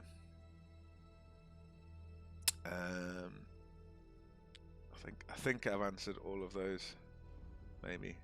Yeah, and I think thinking about the Prospector, certainly if we did a big model of the Mole, it would have to be 1 to 200. So there's maybe a little bit of logic in having the two mining ships together in the same scale. This is the thing, and it's one of my fears about the Hull series. I'm a huge Hull series fan, and what I didn't want is each Hull series ending up in a different main scale, and therefore them all looking effectively the same size. The whole point is to line them up. So I'm really excited about the fact that when we get to do the whole series, the Hull C will be out first, and will definitely be a 1 to 500 model because it's about the same length as the Carrack. Or it was last time we saw it. No, it might have got bigger last time, I can't remember. Anyway, it's go 1 to 500, nice kit model, 1 to 500. And then obviously the D is a much bigger model and the E is a much bigger model, but the A and the B will still work as the dioramas for the 1 to 500. So we'll actually be able to just line the buggers up. And yes, I can't wait to have my E either. That's my big ship in the game, and an Endeavour. I'm a bit of a Misk fan. Some people may have pointed out that I'm a bit of a Misk fan because half of our models are Misk ships. I apologise a little bit for that. Yes, the Endeavour's going to be amazing. I think we've said this on the stream before. The way we're going to tackle the Endeavour, I should get back to modelling because that's what I was doing an hour ago. The way we're going to tackle the Endeavour is, what we need to do is sell it as it's sold in game quite nicely for us, in that it's sold as the Endeavour and then you buy all its modules separately. I know you can get them in a pack, but they are effectively all sold separately, which works really nicely for us because that's how we can do it. So we can use the same strategy. Right, magnet time! I'm looking forward to doing Drake ships. Obviously, we have done the Dragonfly, which is a ship, isn't a ship. I count the Dragonfly as a ground vehicle, not a ship. So for anyone who hasn't seen how to do magnets, you get your sticker magnets that you get in your kit. We are one of the few modelling companies that provide magnets for your magnetised model. And then what we're doing, so this is a stack of 30. We're basically getting a Sharpie and drawing and colouring in one end of it. And I appreciate that green is probably not my best colour to use on the stream. It's the darkest colour I have on my desk. So you paint the end of that green. You then slide that off with your fingernail, put it on the desk. Don't put it near anything metal because it'll fly and attach to it. And then I haven't let go of this, so I know which end. And I keep painting the same end of my stick of magnets, taking off. Put it a decent amount away. Still got it in my hand. Paint it again. You obviously run out of desk quite quickly doing this, but that's fine. When you've covered your entire desk, if anyone's watched the magnet video, there's a few amazing outtakes that I might put of. Misha did so many magnets and then just went all attached together. He was like, "Fucking bastards!" So funny. If you haven't watched our tutorials, I wanted to make them worthwhile watching for anybody, and there's some really cool, funny outtakes at the end of the tutorial videos as a little bit of a sort of little gift to people who watch to the end. Right, so I've got the 6 magnets that I want, but I still have to mark the end of my stick of magnets so that we remember which way around we were holding it. So I've marked the end of my stick of magnets green. I can now put that down, and then next time I pick it up, I know which way we've gone. Now, in the instructions for our models, it does show, and we're getting better at how this is depicted pictorially. It shows you whether the painted side of the magnet should be facing in or out. So I have a general rule. The Carrack is going to break that rule, annoyingly, because the Carrack has 3 stacked magnets sometimes, because you're attaching something into something into something. So it's like it doesn't quite work.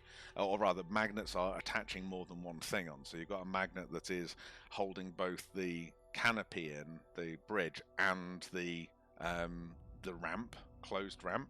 So the theory doesn't quite work. So I'm not going to describe the theory because it doesn't apply in this case. It'll just annoy us.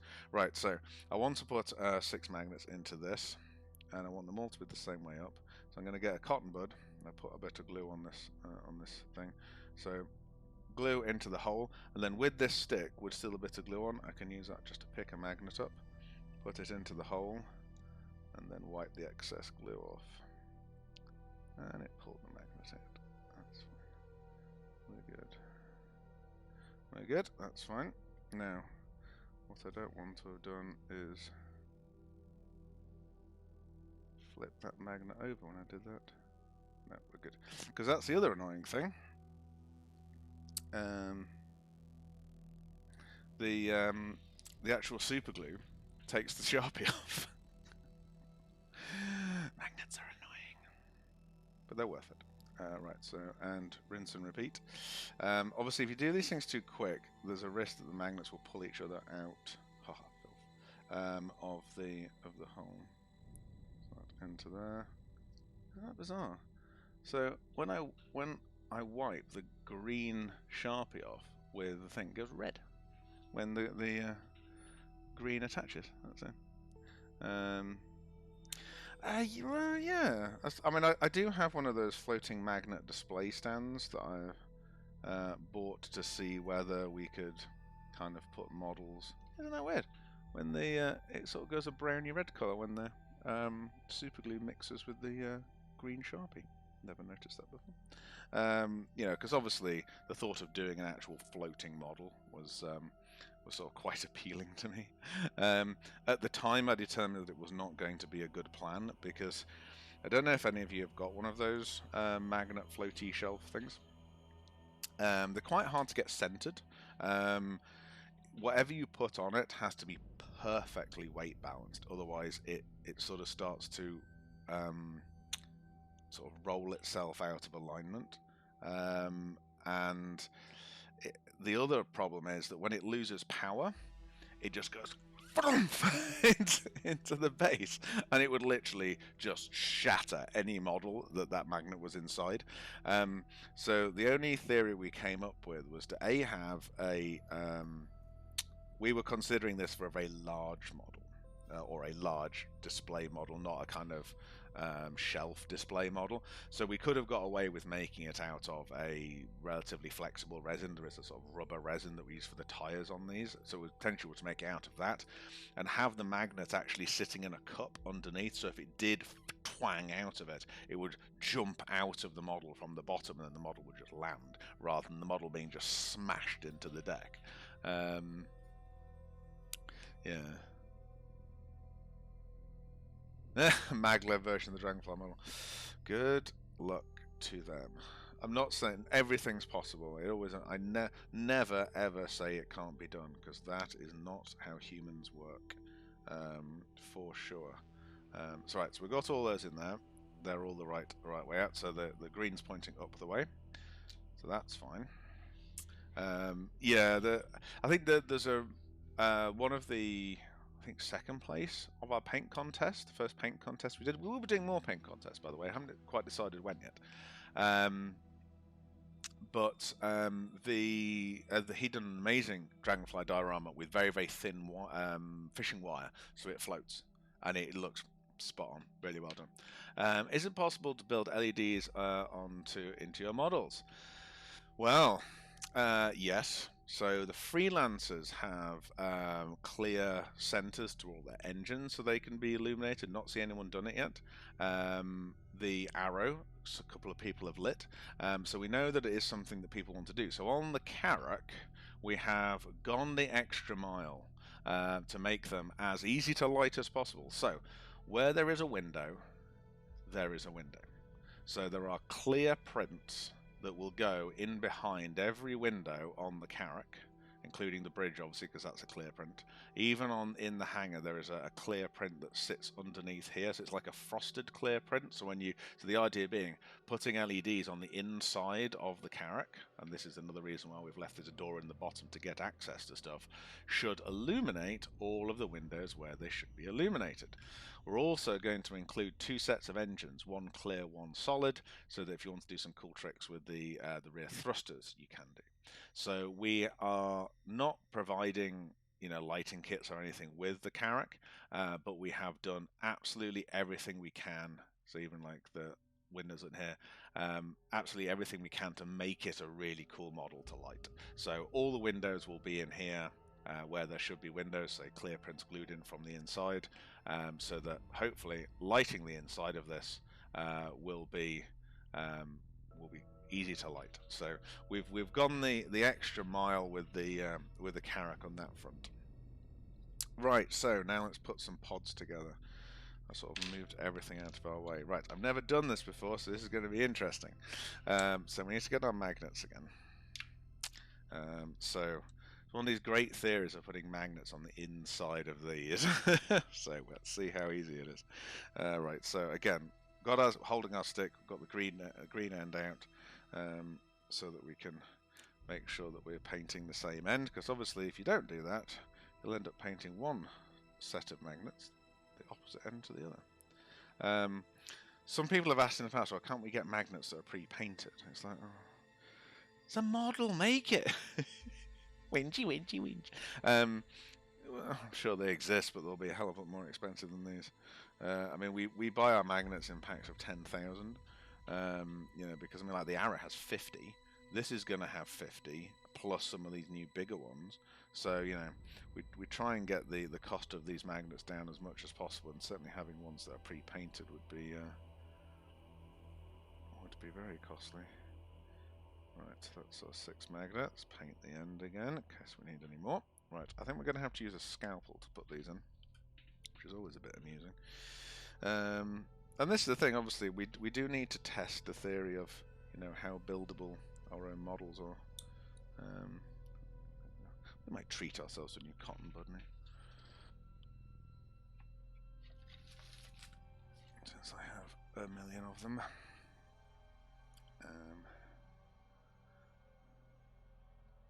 It's Carrack glued or can be disassembled. So currently the forward and aft sections are glued together. You could magnetize it if you really wanted to. It's dependent on how people want to do it. There's not a lot of this that's glued together. So the engines are glued in, the forward and aft section are glued in. Pretty much everything else is on magnets. Because everything else is interchangeable. The aerial's in, the aerial's out, the hangar doors open, close, the garage ramp open, closed. There's an awful lot of sort of variability with the Carrack. It's a bit like the Arrow. I do wonder whether it's an anvil thing. It's like most of the Arrows magnetized together because all of its different wing combinations and all that kind of jazz. Right, so to just dot a little bit of glue in. Right, so which way up do we want these? We need the green facing down within this. So just try. We probably can put it on its side. Oh, it's actually. Sorry, I should have done that on the camera to show how easy it was. We'll do it again. So I just need to turn this magnet over carefully because we want the green end facing down this time. So I'm just going to use the side of my cotton bud to pick up the magnet. the hardest bit with magnets is I can't. I can try and see it on the camera. When you're trying to put two magnets in, so you see we've got one at this end and one at that end, sometimes the other magnet is powerful enough, because they're neodymiums, to sort of pull the magnet off your gluey stick. Because I mean, all we're using is just the remnant of glue on this stick to sort of hold the magnet temporarily. If you use a scalpel or something, sometimes it's useful. But a lot of the time, all that ends up doing is it sticks more to the scalpel than it does to the glue, so you can't get it off. So I'm going to very, very cautiously see whether that is strong enough. So, ooh, interesting. Wonder if we. So that to me isn't a strong enough magnetic join. I can just feel it, but that isn't a strong enough magnetism for this piece. It wants to stick there, but certainly when we've got the doors on, that's not going to be strong enough. So why isn't it strong enough? Well, it's mainly not strong enough because of how thick this piece is, because we've got this whole thing where we've got the magnets are recessed inside this and recessed inside that. So actually the magnets are sitting maybe 3 millimeters, 2 millimeters apart. So what we'll have to do is recess these magnets as much as we can, a little bit more, so perhaps we'll perhaps only end up with 0.5 mil on the outside, and then more into this, so again 0.5 mil there, and then that'll give them a lot more strength. It's amazing how the strength of the magnets decreases exponentially as you take them further apart. So even with 2 magnets on here, that isn't enough. The other thing we could have a look at is whether using one of the 5 mil magnets that are coming in this kit would work better. I'll just gather up my magnets. There we go.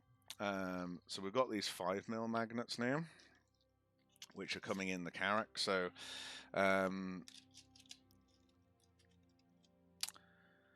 yeah, so we I do need to update it, Parrot Gaming, but we do actually already have that. So on our, it's probably just not in a very good place. I think this is the thing. I'm not great at website building, if I'm perfectly honest. We do kind of have a, so probably because it's in the tutorials, which isn't a great place to put them. We should have like proper galleries, because I think we have enough of them now. So in our build tutorial resource page thingy, we have the build instructions, which are the ones you obviously get in. Hello, Madness! I've actually got a little bit of the stream to watch today. How are you doing, my friend? You've got these images that just help know what is and isn't scaffolding. Painting, so these aren't painting tutorials, but they're paint references, because, you know, at the end of the day, it's easier to see them on a paint reference. These are all from in-game, but they've just been done very specifically. And then we do actually have a selection of customer paint jobs and stuff. So there are a few that just need updating a little bit, but they are there, they do exist. And I think we just need to move them to somewhere else on the website, really, just so that people are more just sort of more aware of where they are for things. The other thing is, say, come and check out our Discord. Someone through the Discord in chat. We have a whole painting and assembly group in there, and let's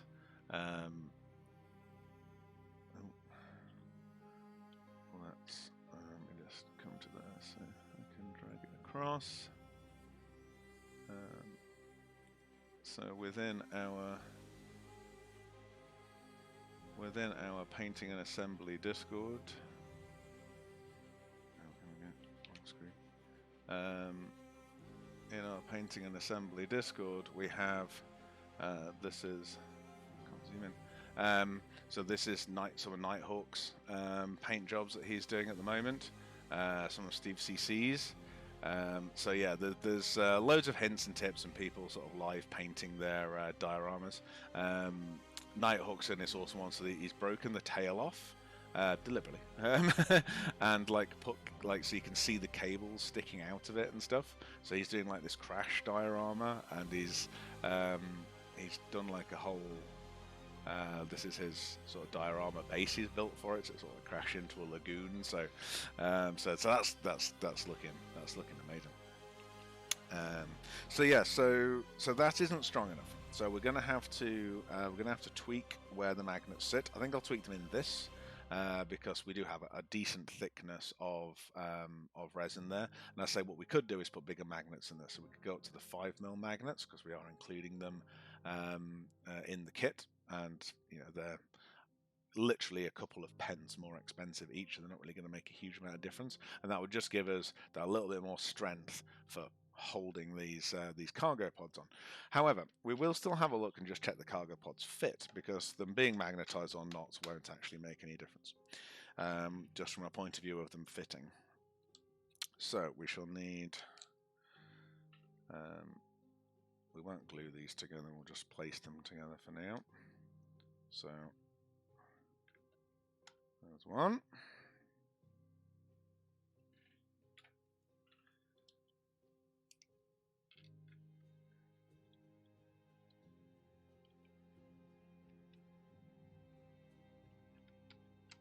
There's two. A little tight, but I'll slide around all right.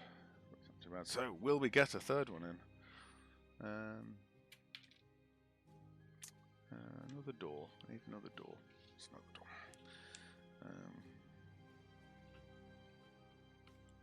Tight.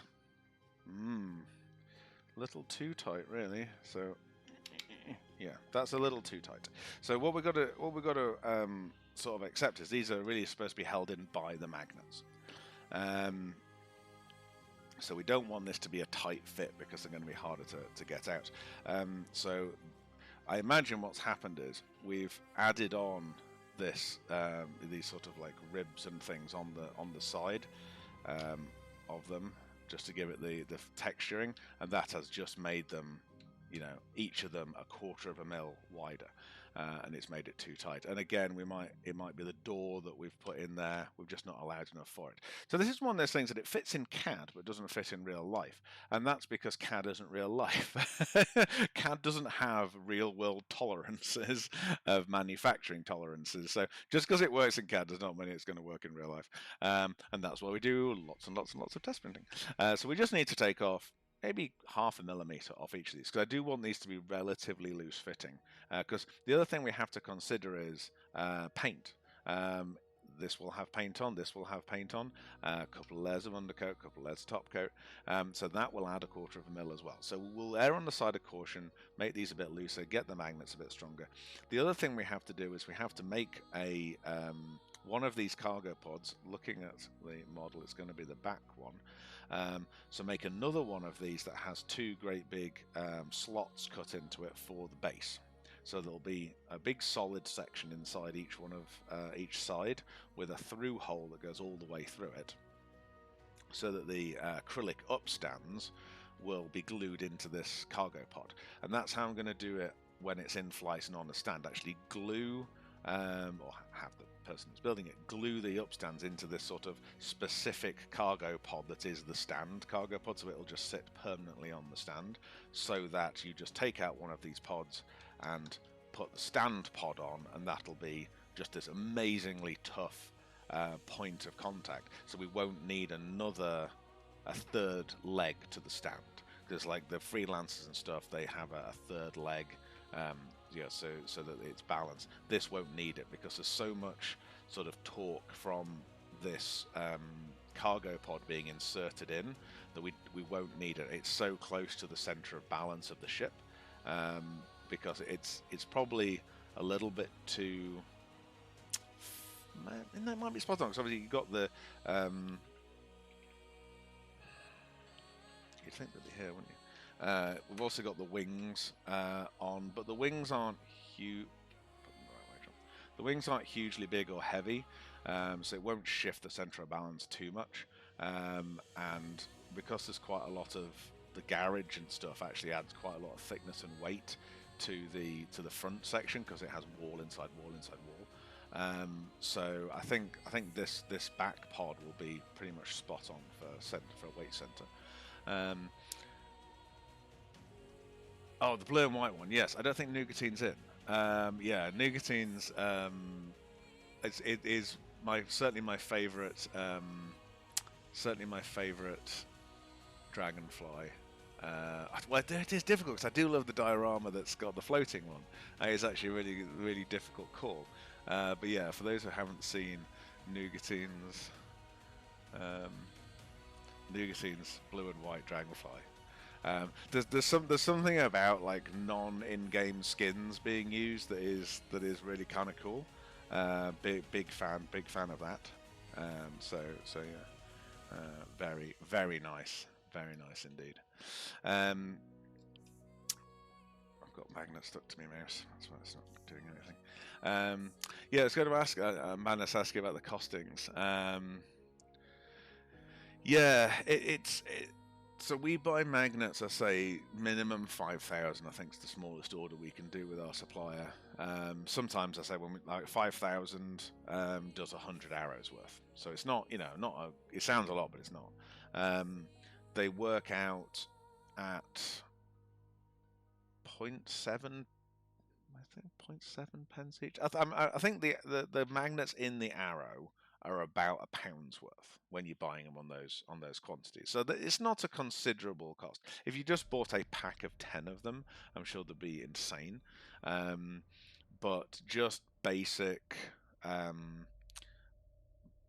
disc magnets, I think we use 45s, I think, strength-wise, neodymiums. For most stuff, sometimes N35, sometimes N45s. Doesn't make a huge amount of difference for our models, if we're honest. We just put more on, but yeah. So they're not insanely.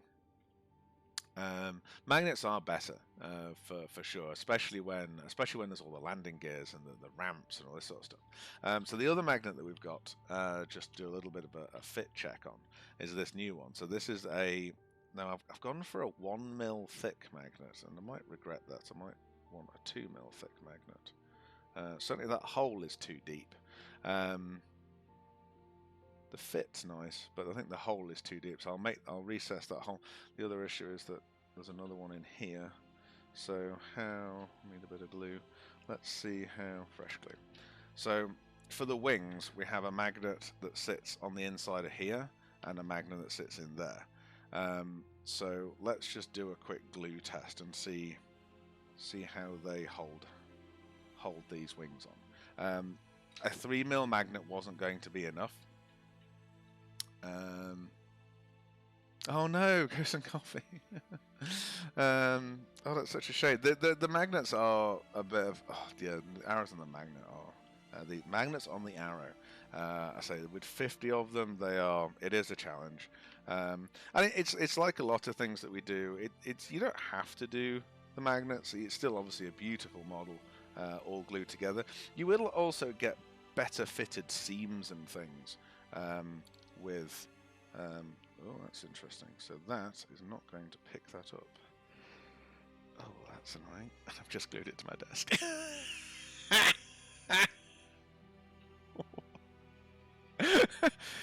Oh, that's annoying. Just gonna drop that in.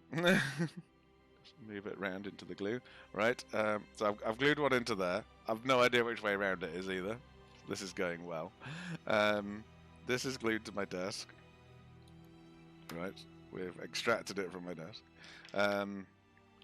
Yes, I've now glued that in there without drawing on the stick, so we have no idea which way that is. Thankfully, I have a toy. Always. I have a toy. Just hope it's going to work. Oh, don't be out of battery. No! Never rains, does it?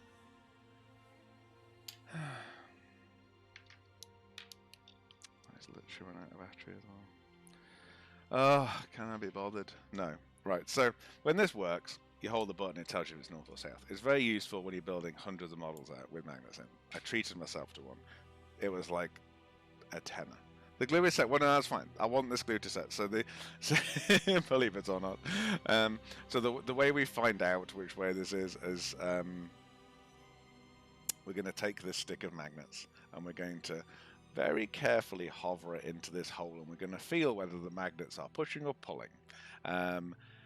If the glue hasn't set and it pulls, it'll pull it out. So we've got a 50-50 chance. But we don't. We have a sod's law chance of 99 that it'll just rip that magnet out, because this is a really big sticker magnet. So that's my plan. That's what we're going to do in a few moments' time. Nothing to see here. Nothing to see here. Yeah, magnets are exciting. Right, while we're waiting for that glue to definitely have dried, we'll look at this piece here, which is the ramp. So I think we've got an old ramp. Oh yeah, we snapped the crap out of it, didn't we? Do I have an even older ramp than that? Because this actually has detailing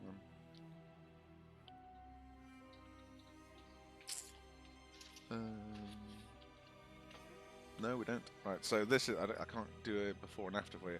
So this is the extended ramp with detailing. So it's got all its little bits and thicker rams on it. So yeah, so that's cool. So we'll take that off its scaffolding.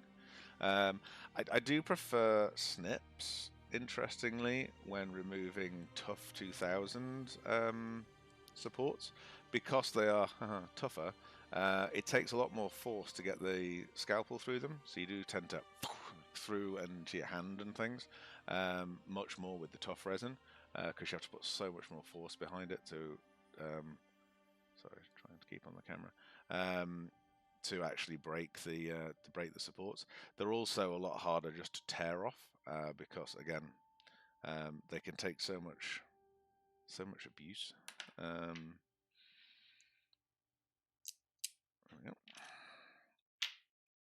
And then once you've got it off, they leave slightly more aggressive touch points. Again, tougher resin. So just going in with the scalpel just to nip them before we sand them. Otherwise, we'll be sanding them for forever. Yeah. So this is the ramp deployed for the garage. This model obviously does come with a little Ursa rover or two. What happens if you do stick something to your desk? It sticks to the desk. So this desk is a one that we built. It's painted in an AC2 paint, and then it has about 3 or 4 top coats of clear top coat on it, AC2 top coat. It's robust as hell. I've had and abused this desk for since CitizenCon last year in Manchester when we built this. It has been my modelling desk. I don't have anything on it, as you can see. It just gets modelled on, and yeah, it's stunning. It's more of a test to see what this stuff is capable of. But yeah, I'm dead impressed with it. I've not used this particular clear coat before we did this project, and I thought, no, this desk is going to have a hammer in, because this desk is designed to be dismantled and taken to events and stuff. So it's got a PC in the end of it and everything. It's kind of a Coblex shipping desk. So yeah, I wanted it to take some real abuse, and it has, really has. So we'll do a quick fit. Oh, let's put some magnets on. We'll fit test first. So there's 2 receiving holes and then 2 pins. Now the pins don't snugly fit in these holes, but we just want them to just go all the way in and sort of disappear. The magnets, so we've got a pair of magnets on this side, a pair of magnets in there. That's what's going to, snap it to where it wants to be. We just kind of want those rams disappearing into those holes effectively, so they look like they're coming out of those holes. If they're a tight fit, it's going to be difficult to maneuver it out. So I didn't want them to be a tight fit. I just wanted them to disappear into them. Scalpel, same as an X-Acto knife. I don't know. What's an X-Acto knife? Is it like a scalpel? It's a genuine question. We don't have anything in this country we call an X-Acto knife. So, Angie? Drew? What's an X-Acto knife? My people will be right with us. Where did I put those little magnets? Yes, excellent. I mean, scalpels are, these are actual surgical scalpels.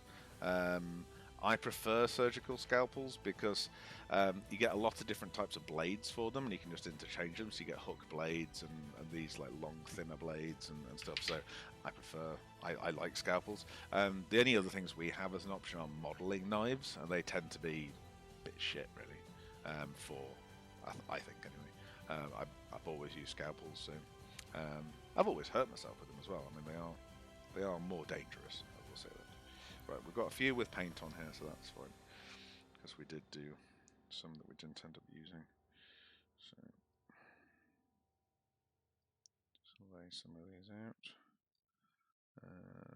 We will need to mark the end of the row there.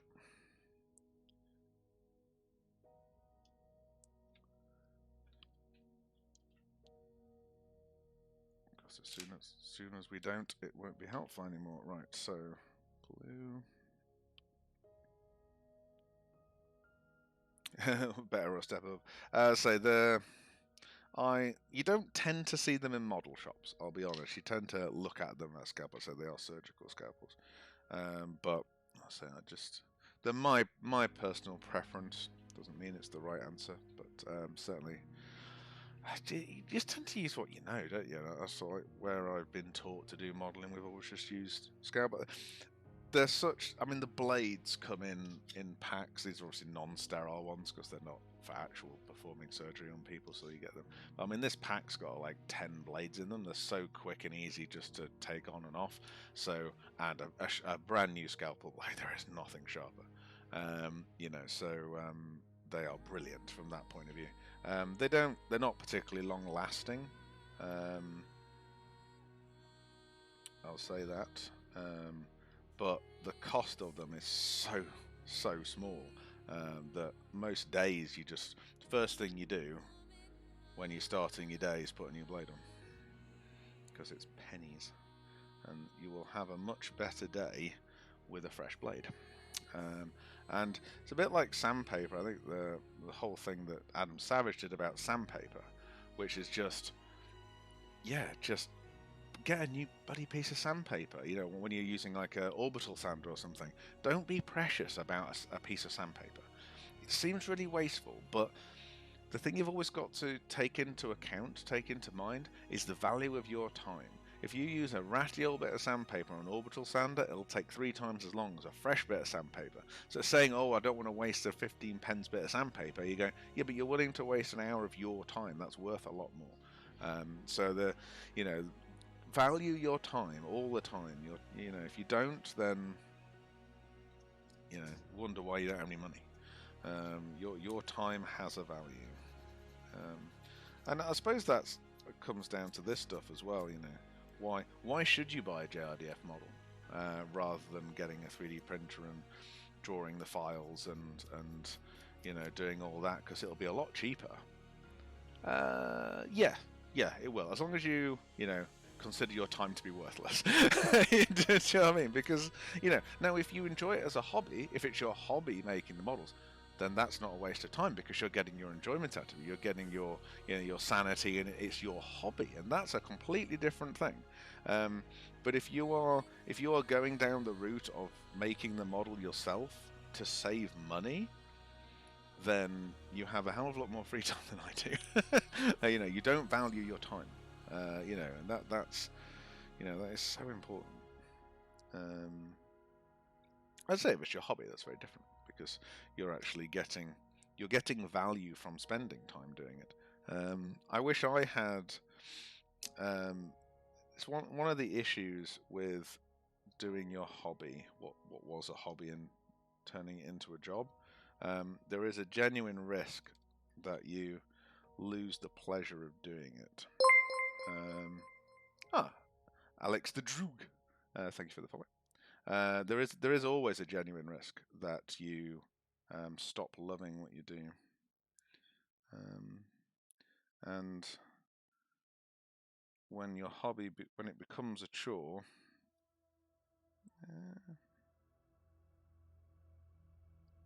you've got to be careful, because you're probably only good enough at your hobby to turn it into a career, because you were really good at it because you were really passionate about it. You know, so as soon as it becomes a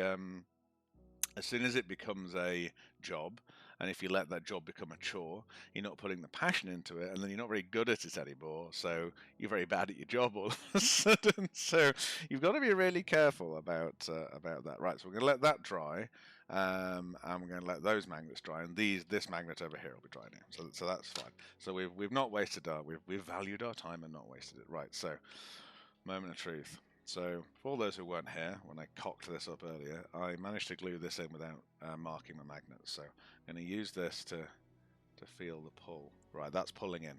That's pulling in. So, if I get the Sharpie, mark on this end and mark in there, we've now marked our magnets. So that was fine. So I could definitely feel the pull.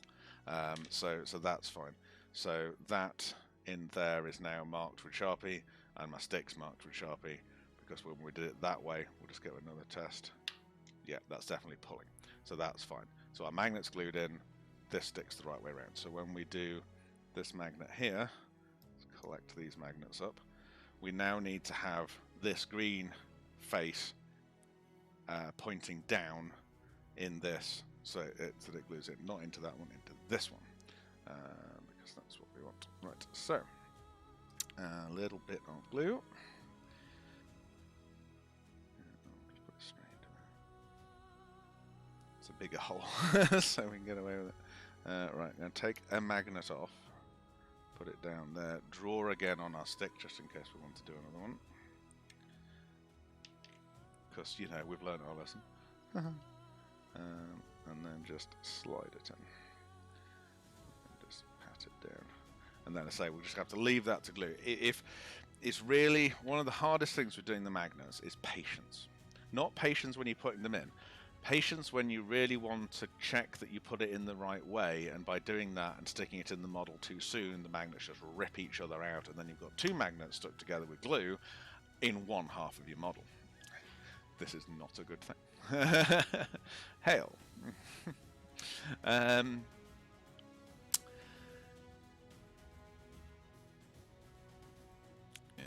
no, it's very true, Madness. It's, you know, it's your time, especially with design, and this is another big reason why our models cost what they do. At the end of the day, we are not selling you the cost of the model is not the cost, you know, the raw cost of how much it has cost us to print one, you know, and you know, and that's the issue. People look at the cost of a model and go, oh well, you know, I could make it on an FDM printer, and the FDM printer costs this much, and the other. It's like, cool. We have to pay for all the design time. We have to pay the licensing fee. We have to pay to use really expensive printers to get the model as good as we can, you know, etc. And heaven forbid we should make a profit. You know, it's not a business if you don't make a profit, is it? It's a big ass waste of time. And you know, I'd really love to take this company somewhere. I really want to expand and do more IP, and you know, and all the rest of it, and you know, it was funny. We were talking to someone today about doing models for No Man's Sky.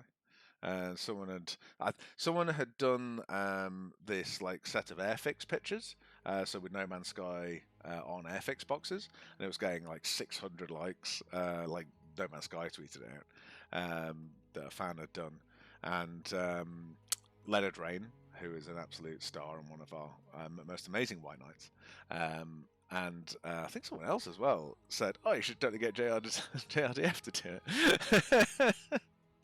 it." Pirate Gaming, thank you so much for dropping in. Thank you so much for your purchases and all the love and all the questions. We love questions here. Questions are awesome. Yeah, no, it's yes, no, indeed. I will say though, I am a lot better with the positive and negative comments, and even though it's Star Citizen and you could argue one of the saltiest communities out there, I still think over 50% of the comments on all of the posts and everything were positive.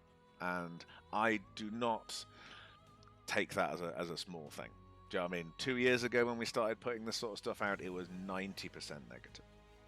You know, and whether that's because people didn't want to argue the case, didn't want to white knight us, or or people just didn't know the answers to these questions. But now we have so many people that stand up for us and just tell people the truth, tell people the information, why things are as they are, and most people just shut the fuck up. Do you know what I mean? Or go, oh, I was really sorry, didn't realise it was. But thank you so much for dropping by. We should hope to see you again every Wednesday and Sunday at 6 o'clock UTC. And by the next time you see us, we will be a Twitch affiliates. Yes, with subbing and all that sort of stuff. Yeah. I'll try that, shall I, Madness?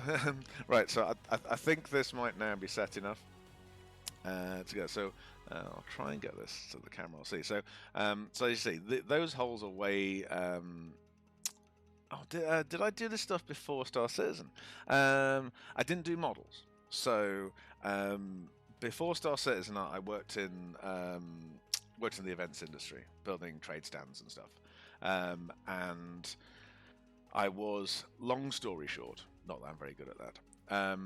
I was doing a lot of work in Germany for a Glasgow-based company, but most of our events were in Germany because that's where the huge events are. We worked for this company that makes tents, this UK company that makes tents called Vango. And we did a half-acre stand once for them. And it was so goddamn boring. Because the trend at the time was everyone wanted to have an iPhone store. So it was just big, white areas where people could just feel the space. And it was just bullshit. It was just so boring. And I started to get into Star Citizen, and I thought, you know what? We will, I'll do a Star Citizen project, a fan project, like genuinely, purely to keep my sanity. And that is like genuinely what I started with. I'm just on my other screen, just in case you hadn't seen the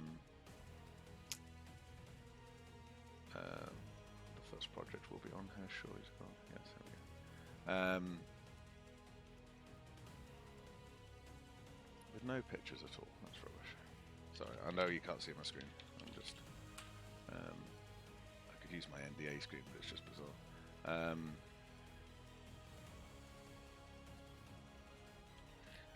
So this was the first project I did, and this was one of these.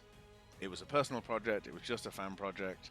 I just want to build something from Star Citizen. I want a challenge. I want to do something. So I did this at my old work, where I used to work, just as a hobby project on their machines. And so I took something from the game, drew it from scratch, rendered it all out, and then planned it, cut it, built it, just, I say, did it entirely as a complete hobby project. And CRG saw it and liked it, and it ended up living in their office for a few years. And we actually took it to an event. We took it to, I think it's on here as well. We took it to the last CitizenCon. We actually had it at the last CitizenCon, and we updated it quite significantly. Well, we repainted it, but we did a big worn metal effect on it and graffitied it, and remember Anthony Tanaka, which is what's written on the big statue in Levski, and because it was obviously for a Levski theme. So that's how I got into it. So yes, I did do event stuff before Star Citizen.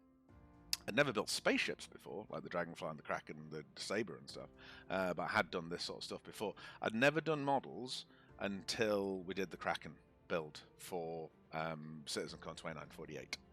So we actually got the contract to do the Kraken. It required these ship dioramas on top, so we bought 2 3D printers for that project and taught ourselves how to do models. And from then, we asked to be able to do them as merchandise, and after a lot of discussion and stuff, we managed to get a license to do them. So these are the first models we've done. I certainly don't want them to be the last. I'd love to do more merchandise stuff. I don't know if I want to do any more licensed merch. I think Star Citizen is enough for us as a company to actually manufacture on a big scale, because there's still so many ships to do. And thank you. The Kraken was an experience. We'll leave it at that. Yeah, we had 3 months to do the Dragonfire of the Kraken and get it to Austin. It was not a pleasant experience, but the result was cool. I think if we ended up manufacturing more merchandise, the Star Citizen stuff would have to take a back seat, because as I say, we only have so much capacity. So I would like to do more IP stuff, but hopefully find companies that we can do design work for bigger merchandise runs that they are having made, but do the design work for them would be cool. Or if they want to pay us enough money, I guess we will increase our capacity. So this is nice. So this is in on the magnets. Those magnets are so strong. Forget how strong neodymium magnets are. So that's clicking in. Now we've got a little bit of bounce, which is nice, because you don't always land on a perfectly flat surface.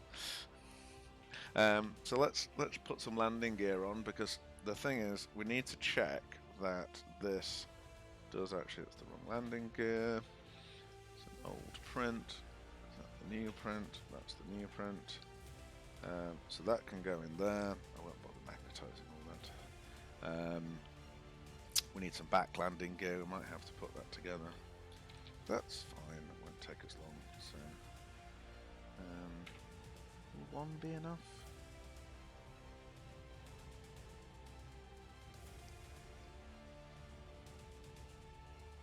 Shouldn't need to glue this together. 3 points of contact should be fine. I don't know how well you'll.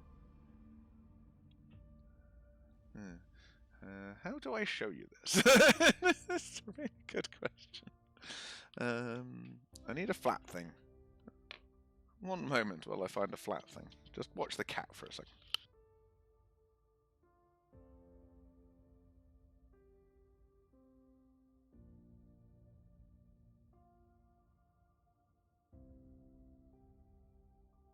Okay.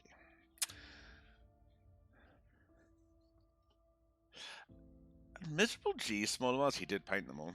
There were our models, but he did paint them all. He did a phenomenal job painting up all those models for us. Right, so I'll get my camera sorted. So you get it, so it's sitting straight. So we have the Carrack sits so low to the ground on its landing gear. Its landing gear are tiny. So as you can see, the ramp is touching the floor, as all ramps should. The front landing gear and the back landing gear are touching the ground. I'm trying to angle it. So yeah, it sits so low to the ground, but yeah, that's all sitting nicely. I say having the bit of bounce on the having this bit of bounce on the landing gear is nice, because it's going to sit as it should, and it's good sort of knife edge to the edge of it, so it does sit nice and flat. So you can definitely imagine your little rover diorama'd onto the front of it, and sort of looking in and actually seeing the garage inside. Yeah, for an exploration ship, it can only land on very flat. We've found another very flat planet. That's what the Pisces is for. To go down and yeah. Miserable did the best he could. Yes, the time scales were insane. Absolutely no doubt. Yes, for scouting the landing areas out.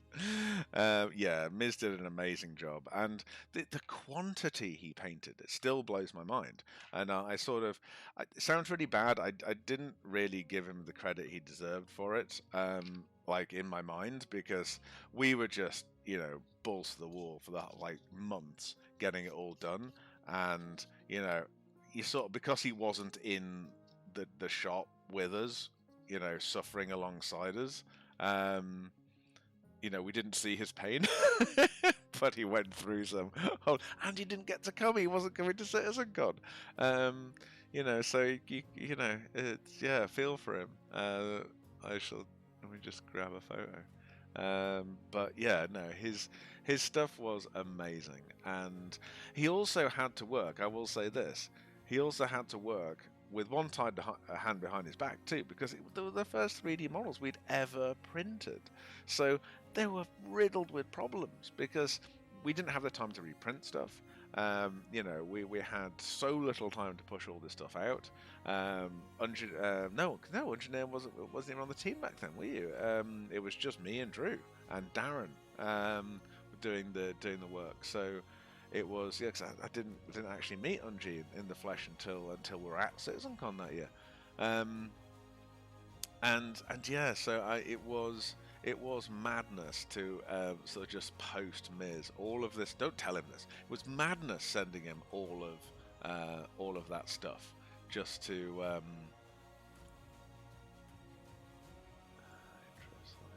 Just sorry, I'm trying to find the pictures of his amazing work. And it go quick, paint all of the all of the models in the world. Instantaneously, please, would be great, and so we can get them all to Austin. So this was just one of my favorites, or just tables and tables of tables and tables. How much did the model weigh? Oh, the Kraken, 485 kilos all told, nearly half a ton. It was a beast. It was a beast. Yeah. But yeah, you can kind of see all this sort of warping on here. I mean, it wasn't too bad because we had the engine sat on it, but that's because that wall's too thin. This engine here is a complete print failure that we sent as a spare part, and Miz turned into this amazing burnt out engine. This is all like the patinaing from the burnout on it, which is fucking awesome. All the turrets with all the guns and everything was just, and everything was so fragile back then because we didn't have the skills to be able to go in and edit this stuff like we do now, and we didn't have the time. It was madness. It was madness. Well, it wasn't the driller. It was the oh crap, ship did we do? Hunter. Thank you. It's getting late. Yeah, the Hunter. Was a whole different kettle of fish. Because that was, let me just NDA screen and find the Hunter.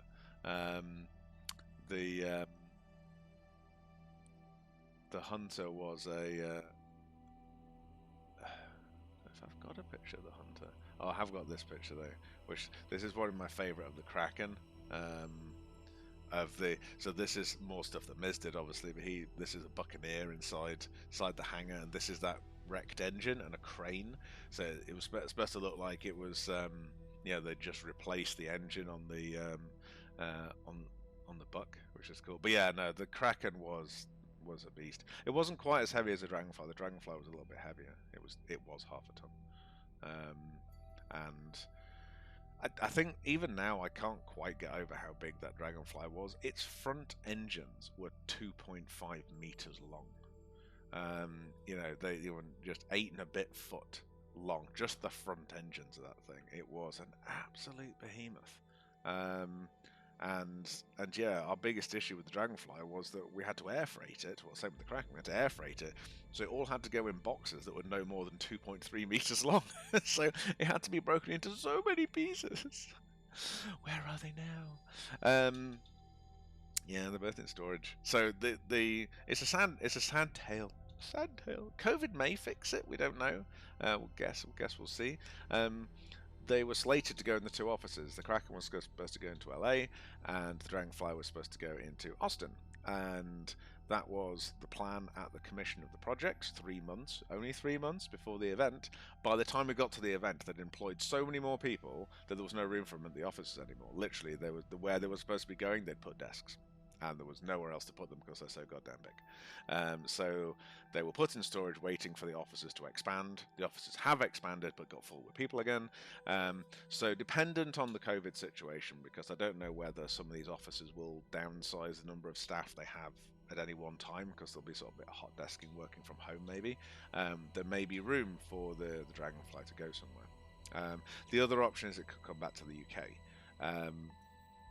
It annoyingly, because of taxes and exports and things, there was an initial plan to maybe bring it back from Manchester, the last CitizenCon 2949, but because we'd exported it to the US for the first CitizenCon, we'd have to have re-imported it back into the UK and paid VAT on it.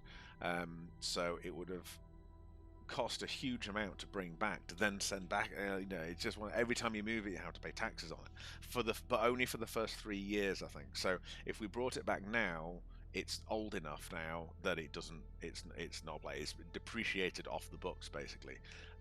So yeah, we could now just ship it to back to the UK and have it at a Manchester CitizenCon or a German CitizenCon or whatever without having to pay a ludicrous amount of import duties, which is an option. I would like to repaint it in one of Ben Curtis's new skins as well. The white would look really nice, and put new guns on it and do a similar weathering effect paintwork that we've done on the GSS unit, because let's be honest, a Drake ship should never look brand new. It should always look a little bit fucked up. So it'd be nice to do that. It would be nice to do that. Yeah. The Raven wasn't. Hello. Did we have a hand in the RSI door at the island? How dare you! No, before my time. With the RSI doors were, before I think even before I was a backer actually. I got into Star Citizen in 2016, early-ish 2016. I stumbled across one of Grey-Headed Gamer's Star Citizen Island videos while searching for some other shite, and hooked since then. But yeah, I'm pretty sure the LA doors were preceded that, certainly.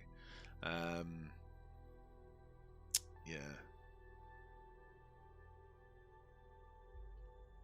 Which model are we the Hunter. Well, the Hunter's an interesting one. So I was talking about this early on the show. I don't know if Unji's still around.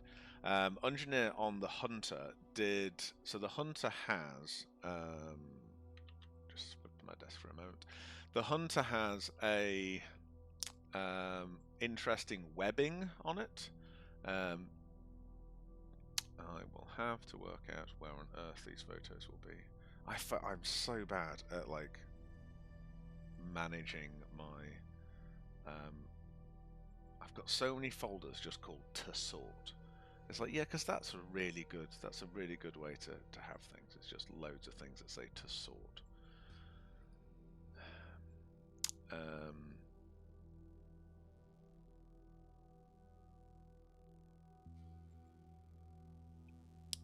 should, however, be. Is there going to be photos of the webbing? Not in this folder. I will show you this one.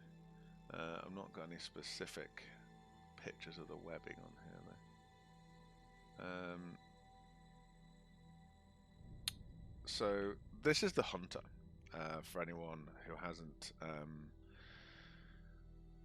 Oh, not the Hunter, the Idris. Yeah, no, he did an amazing job on the Hunter. I think because he put the texture on really, really nice. The Idris wasn't really fair to Miz, neither the Jav either, because back in those days, we didn't have the ability to put all the panel lining on, and you know, it's the problem is he was literally having to draw on the panel lines with no reference, you know, and it's impossible. Do you know what I mean? Impossible to get that kind of, you know, to get this sort of thing. Now, when you look at our models now and all the detail that we are putting on with our detailing and panel lining and all this sort of stuff, none of this was possible back then. We didn't have the skills, we hadn't worked out how to do it, we didn't have this as an option. So now, obviously, he's got panel line. He would have panel lines just to wash in. Hello, Hashkahar. You know, he had panel lines to wash into and all the rest of it. So, you know, when we come back to that Idris, you know, when we come back to that Idris, we will send one to Miz to paint again, just to go. There you go, mate. It's yours to keep. You know, do as you like. Right, we'll put its magnet in now. So now I have a magnet. We're definitely glued in now. To both these sides. So this is where we. Oh yeah, that's nice. That ain't gonna fall off. Well, we don't want it to be. We don't want it to be like. You don't want to have to pull it out. We just want to be able to. But we'll just let the magnet do the work of holding it. So. Yeah? No. Happy with that? How much does it take? Throwing other bits around the room. Yeah, no. Yeah. No, that's pretty good. I like that. Yep. No, that's a pass. I wouldn't put a magnet in the other one, did we? Just compare. Yeah, because I mean that will just fall out with the landing gear one. So yeah, no, that's cool. I think that magnet works. I think if it was a tiny bit stronger, did a bit just fall off my ship. Yeah, I think it was one of the doors that I had under it. Just imagine. There it is. It's a cargo ship door, cargo pod. I think if this hole was a little bit shallower, that magnet. I think I may have thought about putting a 1.5 mil magnet in this, but I think a mil's fine. I just need to bring that forward 0.5 mil. So it just gives it that a little bit more strength. But happy with that. I certainly don't think we need a 2 mil magnet. I think that would be well overkill for that. Happy, very happy. Very happy. That's your ship. Which ship is this? Oh no, it's going off. Yeah, no. It just fell off my ship. Yeah. But yeah, no, that's cool. No, this is this is actually not the most recent test print of this either. These are more recent test prints, but I haven't glued these together yet. This one we had some bleeding of resin, so it turned out there was a void in behind here, which we have now fixed. We also did a bit of a brake test last week to see how much force it took to break one of these tips off, which turned out to be quite a lot. This is now sort of on the shelf of not. This is an old print, but it's quite handy because we've not changed this seam. So it's quite useful for that, and just seeing how these fit in and stuff. That hasn't changed. But pleased with those. Very pleased with the ramp. We do have the that one as well. So as the closed ramp, and I think we've got a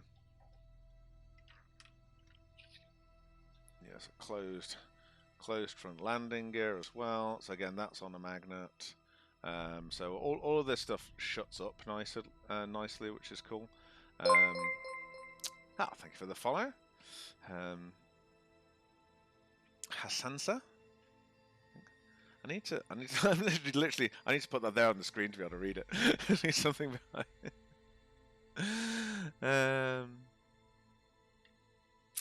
Yeah. No, that's so that's it. So where are we? What's still left to do? Other than the clear parts, I think the only thing left is just to have another fire at these aerials, because I've not actually tweaked the aerials. These are still our original little prints. And then, I need to do covers because I haven't done them retracted yet. So co-host is now helping. Well, he's awake, or buggering off for food. But yeah. So that's cool. Any other questions? Thank you very much. We are slowly edging towards a finished Carrack, which is very nice. Now, have people enjoyed us doing the Carrack in open development? It was a bit patchy to start with, just because the beginning steps of drawing these things is a bit boring, if I'm honest. It's a bit like playing Minecraft for me. because it's just, oh, another geo to fix. Oh, good. How many more? 10,000. Oh, good. Neil, like, not able to share the models on their own. Yeah, no. These models are. This is the thing. It's not we're not allowed to share them because of our license. But even if we were, we never ever would, because it's our property. Do you know what I mean? It's what the business has as an asset. We've put about 600 to 800 hours into the Carrack now. With still a fair amount to go until they're all,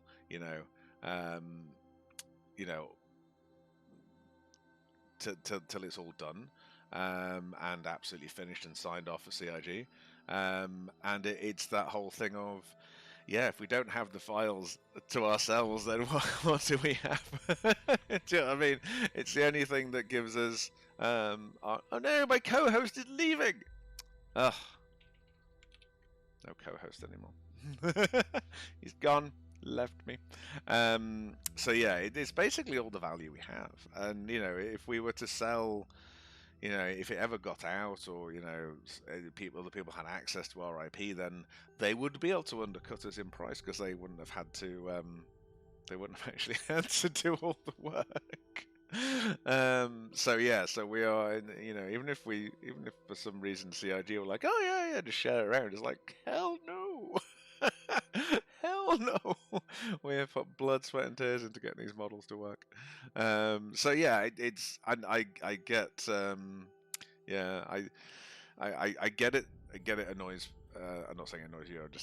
There's a lot of haters out there. Like, oh, I back Star Citizen, so I should have access to these models because I'm a backer. It's like, cool, you're not a backer of us. We have to pay CIG to be allowed to do this, not the other way around. We're putting money into the project. Pyro, where can I spell a one-to-one space-worthy version? Well, I mean, the Dragonfly was one-to-one, effectively, and it's as space-worthy as a Dragonfly, if made by Drake. So, if you can get it, if Musk can lend you a rocket, I'm sure you could poodle around in space on it. Yeah, I think space-worthy might be a bit of a stretch made out of wood. Someone asked about a ship in a bottle. I'd love to see that. That would be amazing. You can buy bottles with a separate bottom to be able to do ships in bottles. That would be really, really cool.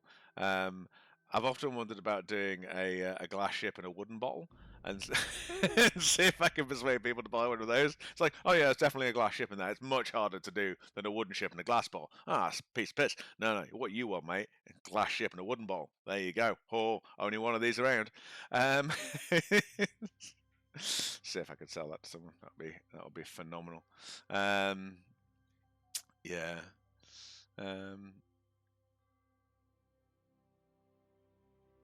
Yeah. The Kraken. The issue I have with the Kraken, it's got like a super high detail. Is like it's a super high like the one that we had for doing the 1-72 Kraken.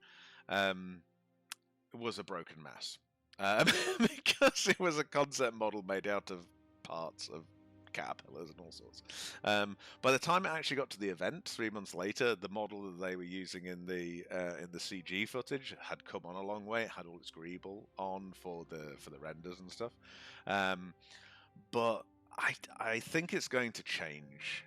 This is not insider information or anything. It's just like there hasn't been a concept ship of that sort of scale that hasn't significantly altered. It perhaps might alter a huge amount on the outside, but I'm not. When we were building it and playing around with the landing pads, I'm not 100% sure that the landing pads work in the same way. Like, so I don't know. I'm not a Kraken owner. I don't know enough about the lore. It has hangars on the side that you can fly into. I assume it can't store ships that land on its top landing pads. I think they just have to sit there. It doesn't store it like space stations do. The big landing pad on the port side seems a little insane in that only a small amount of it, like half of it is an actual landing pad, even though it is a massive deck. So with a bit of redesign on that side, without messing the look or the feel of the ship up too much, you could definitely land a caterpillar on it. I know people have rendered a caterpillar on it, but it's like, you'd sort of think a Drake ship, especially a huge cargo ship like that, you'd want to be able to land a cat. But yeah, so it'd be interesting to see what it finally looks like. It will definitely be high on our list. So many people want to crack a mod, and I have unfinished business with that damn thing. So that'd be good. But yeah, I can't wait to see a 1 to 200 version. If you're not in our Discord, one of my amazing mods, I could say that now, could throw the Discord link in. Join the Discord and please do share. We've got a lot of Star Citizen ship makers with their printers in our Discord, making some awesome dioramas and their own ship builds and stuff. So it's the place to throw it. Do you guys have plans to do all of the ships eventually? Yes. Yeah, without a doubt. And I think, but I've closed it now. We won't have the ability to do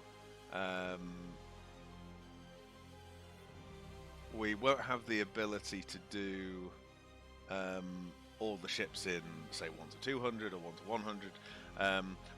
All ships would be fine to do. Sorry, I'm in 3 places at once here, being a bad streamer. I'm trying to find the picture again. Just let that load.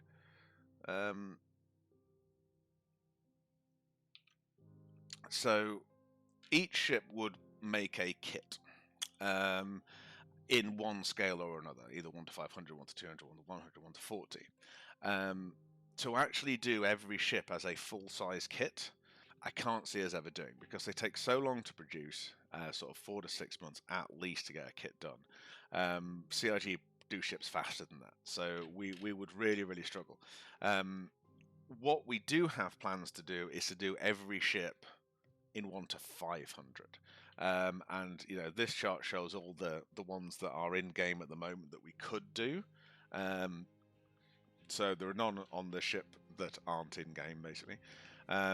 So all of these are well up for grabs to do all the ships, and we can definitely do all of the ships in in 1 to 500, because a lot of the small ones, a lot of the sort of slightly obscure ones, like the alien ships and things, it allows us to really tackle those as little small models. So these are the first set of 1 to 500 small 1 to 500 ships. These should hopefully be coming out in the next 2 to 3 weeks. So exciting, so close. These have all been signed off by JC now. His feedback was really nice. That was really cool. The artwork is all off with the art and lore team to be. Yes, they have. So the art is with art and lore team to get their sign off. Then once we've got that sign off, we can. Delsolus Art, thank you for the follow. We are able to obviously order the artwork for printing, so that takes about a week to have all the cards printed. The foam I've already got designed. The foam's all fine. That's almost within reach. That's the arrow one. So we've already got the foam all worked out for the dioramas.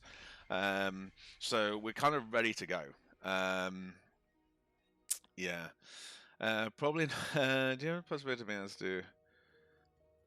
Yeah, so we've been asked for commissions like one-offs before, and roughly speaking, the design cost for doing a ship is about $5,000 minimum. To do a ship we've already done, but in an odd scale, I would not be happy with the result if we if we just took this and made it 8 times the size, so twice as long, twice as wide, twice as tall, so about 8 times the size. It would look weird, to me anyway, because all of these panel lines would be way too big. They would just look, I think it would look silly. So if we're doing it at a bigger scale, then we'd want to go in, and because there's be so many more panel lines and details, we'd be able to go to the rivets and all that kind of stuff like we have with the Arrow. So, just because it gets bigger, we have a lot more to do to put all the to put all that detail on. Yeah, so it would require us to do all the detailing again, and also we've done quite a bit to like fatten up certain parts of this because it was too fragile. Originally. Now, if you're only increasing it a bit, say you were doing this in 1 to 300 or 350 or something like that, you probably wouldn't need to redo those. You could get away with them being a bit podgy, but certainly all the detailing stuff would look just bizarre. I think it would look very caricatured. Or caricatured. Yeah, but yeah, so it's doable, but would it be something we'd be proud of? Probably not. We're trying to keep it at the. We don't like pushing stuff out that isn't as good as it could be. One-off ships, a lot of people have asked, oh, can we just have a one-off 890? And I mean, yeah, but you'd have, if someone wants a one-off ship, they have to pay for the whole development. We don't get to spread it out over 500 models, so yeah, it's not cheap. It's not cheap at all. I would love to. I would love to do a 1 to 100 Hammerhead. That's the one I really want to do for me. So that might get done just because I want one. And hang it on the wall, which would be amazing. Homimon Trails. My tongue isn't working. I'm into HO model train scale, which is 1 to 87. So that's interesting. So 1 to 87 isn't a million miles away from 1 to 100.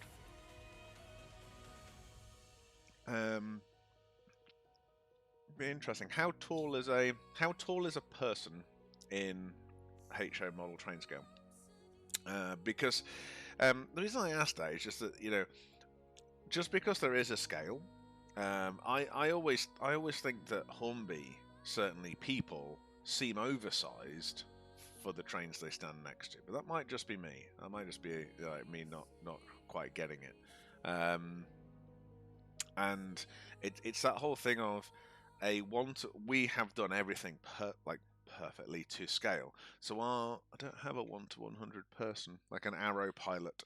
But I think it's based on the Star Citizen character, which is who's about 6 foot. So you're talking one of our 1 to 100 people will be 18 millimeters tall. All right? Yes.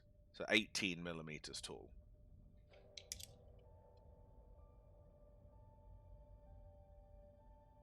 Yeah.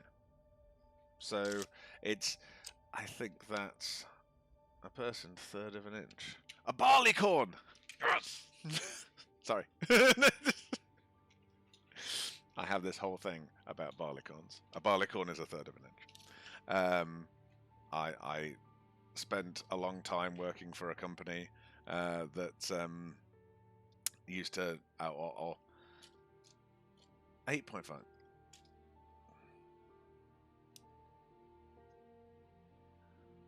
I don't think I was at 18 mil.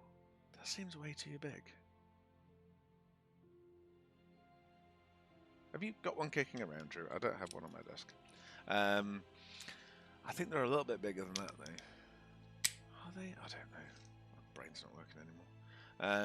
So yeah, the company I worked for, the guy used to do a lot of work for theatre stuff. He used to get annoyed when I put everything in millimeters, so he would send me drawings back in inches, so I would send them back in the most ludicrous measurements. And I found this amazing chart of all the old imperial measurements. My favorite of which was the barleycorn, and which is 1/3 of an inch. And yeah, it's just so I used to send him technical drawings all in barleycorns or grains or just the craziest thing I could find. For sending him technical drawings in just to annoy him. It just used to amuse me no end. But for all of those who don't know my endless stories about barleycorns, the barleycorn I think is quite fascinating because it's what shoe sizes are measured in. And 10 barleycorns, or rather a size 10 shoe, is 10 inches long, I think. I might have to look this back up. I won't, but I should. I'll just say that this is true. Madness can correct me if he's still here. So a size 10 shoe is for a 10-inch long foot. It might be the foot itself that goes inside it, and then every size higher or lower is a barleycorn. And that is something that you probably didn't know, and probably didn't need to or want to. Yeah, that's cool. I might have to go and get a person, otherwise it's going to annoy me. Don't even know where to look for them. In this room, I mean. Yeah. Oh, I'm learning here. If I don't know whether it's yeah, how long's a railroad cut? Oh god. Hopefully Drew's run off to find a person. He definitely has some people. John Marley. Yeah, it's the whole hand, but yeah, there's hands and shaftments. A shaftment is 6 inches. Read into that what you will. And a palm is 4. You know, it's. I had a lot of fun with this chart. It really, really amused the fuck out of me. Yeah, I did a whole week of sending him technical drawings and shaftments. I think that might have what broke the camel's back, and he then learned how to use millimeters. But yeah. Centimeters and millimeters, and I'm not a huge fan of centimeters, but I will begrudgingly use centimeters for people. And not a shaft, a shaftment. Don't be rude. It's yeah. I think that no, a palm is 5 inches because a finger is 1 inch. Oh yeah, I will look it up. Or fingers 3 inches and a palm. Yeah, I will find the chart. I will post it in the Discord because it's fucking hilarious. Dear.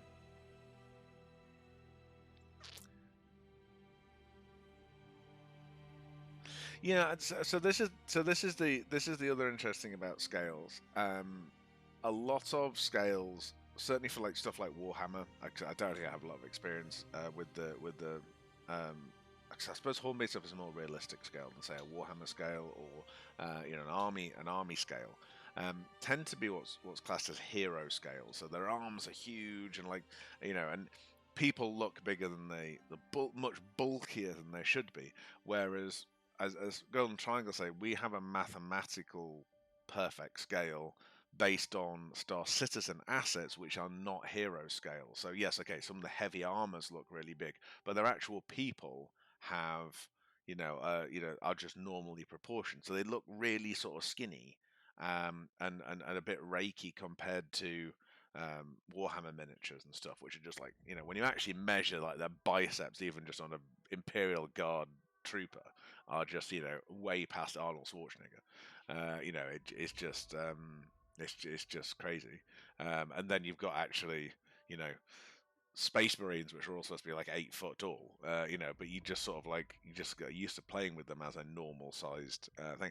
I can't wait to do Van Duel. Van Duel in 1 to 40 are going to look really cool because they're like 7 foot, 8 foot something, aren't they? Yeah, old measurements have stories, and insane logic, and then you get the American and the British version of tons and hundredweights and all this kind of stuff. It's a very boring subject.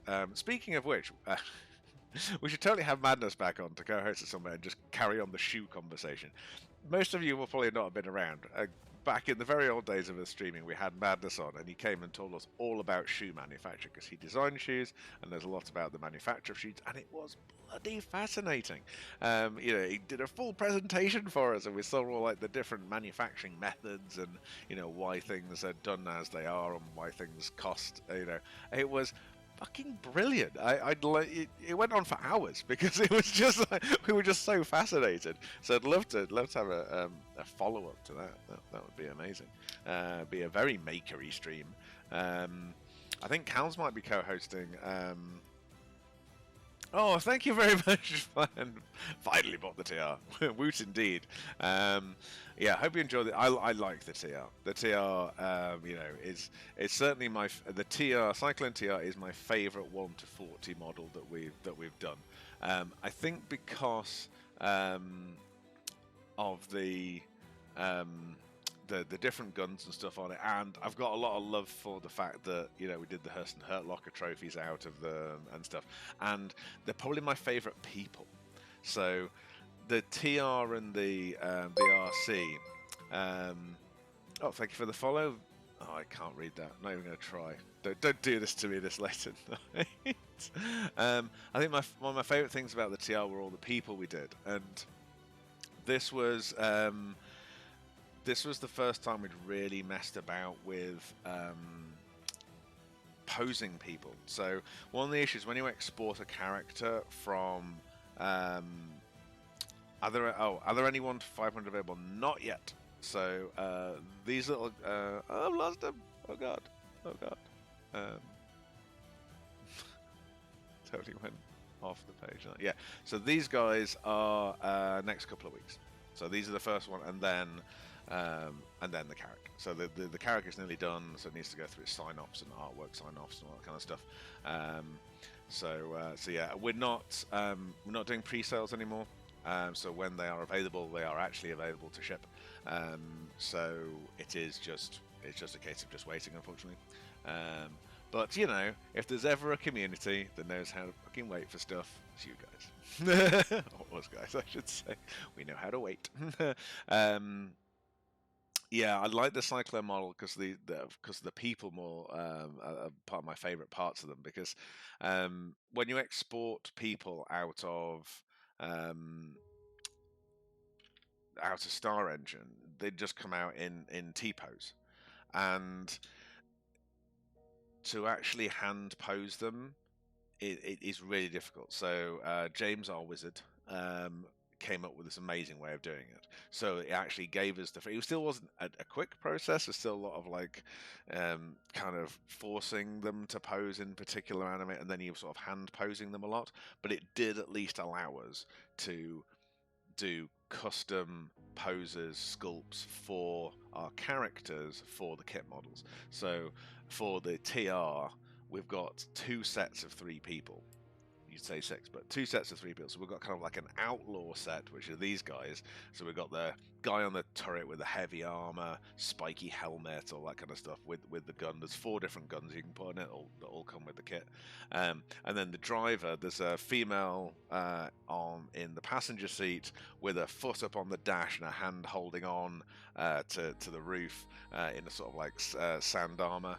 And then another pirate guy, one hand on the steering wheel with the steering wheel sort of turned slightly, and one hand on the side of the car as if like the whole thing's slewing, which is really nice. The wheels are posable they turn, but don't turn in unison because it doesn't have there is no sort of steering linkage, because they're both on independent suspension half shaft. Well, not half shafts, because they're shafts, but we've got we assume hub motors. Let's just assume these things work. And then we've got another set of people, these guys, which are this sort of like the UEE sort of style of people. So we've got a sort of more gunner at the top, driver, and then a sort of navigator pressing buttons on the screen. So it was, and obviously you can just sort of mix and match, so that you can pop them in and out. You don't have to glue them in. So it was really nice to kind of. I think these are my favorite set of characters that we've done, and obviously you can paint them up however you like. It's also the biggest, heaviest kit we've done. I do think weight-wise it will be heavier than the Carrack. The Cyclone is a big kit because there's no void to them. It's all bars and suspensions and space frames, and there's no like windscreen or anything. There's no volume to cut out anywhere. It's just a really solid model with loads of pieces. I say all the suspension, rubber tires. There's an awful lot of parts to it. It is a big ass model. I do like it. it's one of those ones that I say the RC is cool too. Don't get me wrong. I do like the people on the RC. I like our mechanic and stuff, and fixing the engine. The RC comes with 2 engines, so there's actually one that's burnt out and blown out, which is quite fun. But yeah, no, it's cool. More Drake, more Drake. There's some Drakes there. Look, Drakes. A couple of cutlasses. Holding out for the Carrack. Excellent. Well, I said the Carrack will hopefully be a month after these little guys. I said the actual model's nearly there. We're on the final straight with the model, and then there's a bit of a sign-off process, obviously, because I say we've got most of these test prints done now. I've just got the aerials to finish off, and a few things that we've noticed today. So these are just really little bits. But we are happy with this as a model. Do the tyres have fold-out spiky bits? No, they don't, because as far as I'm aware, the ones in games don't either. Have we ever had those? I know. Originally in the concept they had them, but in those days the concept of the Cyclone, the tyres were half the width. There were really different wheels and tyres when it was supposed to have the flip out stuff. I think that's I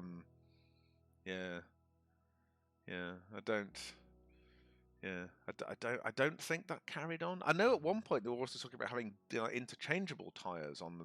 I imagine this is the sort of thing that will come back around when there are more vehicles and they have another pass at the ground vehicles.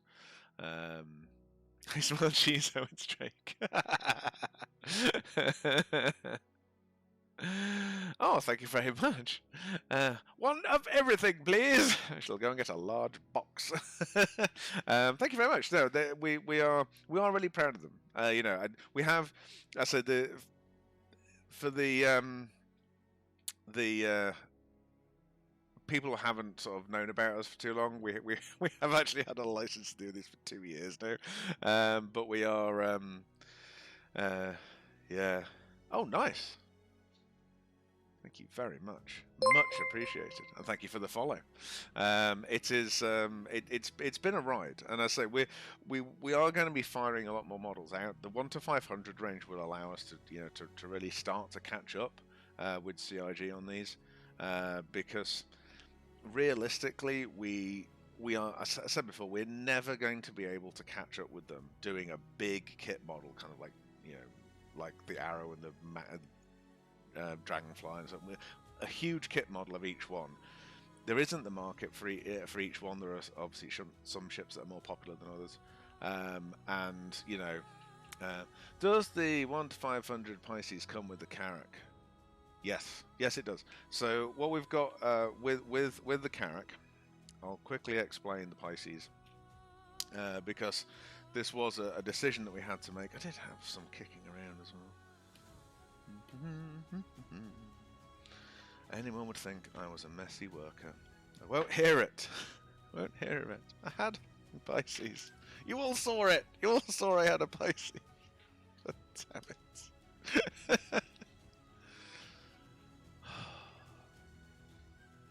Some new ones here. So basically, I've lost my landed one. I had a landed one because we had it in it a minute ago.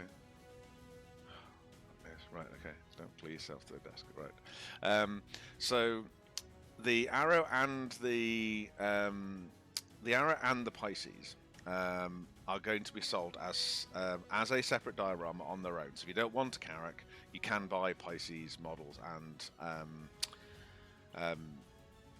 Arrow models. So the Pisces as a diorama will have 2 prints in it. One of 2 C8Xs in flight with holes in the bottom to put on their stands, and then another print which I shall just go and grab.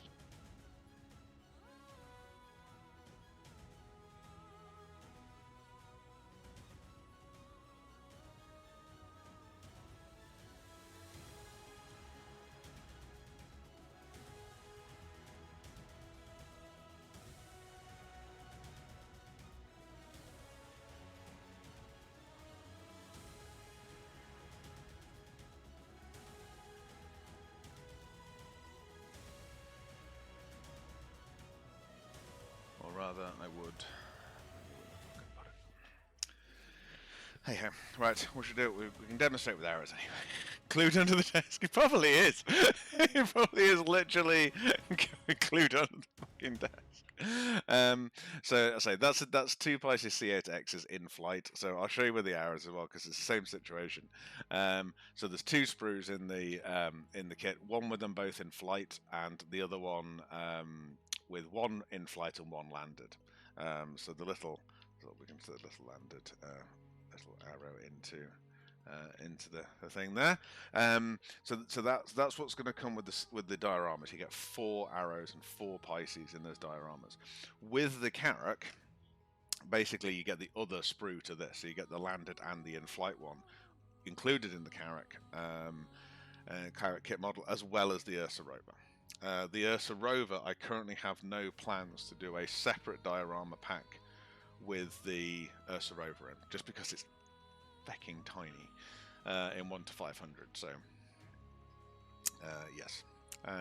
So the only thing I guess you don't get with the Carrack as far as Pisces is you don't get the extra 2 in-flight ones. So that's the other thing. But yes, you do get Pisces, you do get a thing, but you can buy them separately if you want the Pisces without a Carrack. Are you going to release a Javelin any day? And what would be the size or scale? So we only have plans to do models in 1 to 40, 1 to 100, 1 to 200, and 1 to 500. Up until now, I do get the criticism that every ship seems to be a different scale.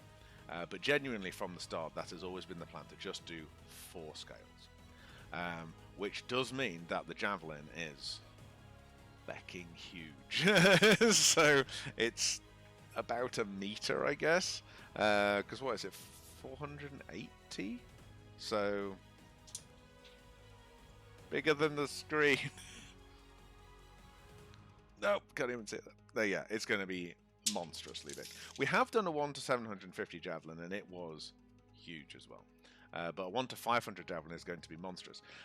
The reason I don't really have an intention of doing a smaller one is that, and this might be a bit daft, to my mind, the 1 to 500 ships are all a lot cheaper to buy as models as they are as the shipping game, just because obviously of the scale.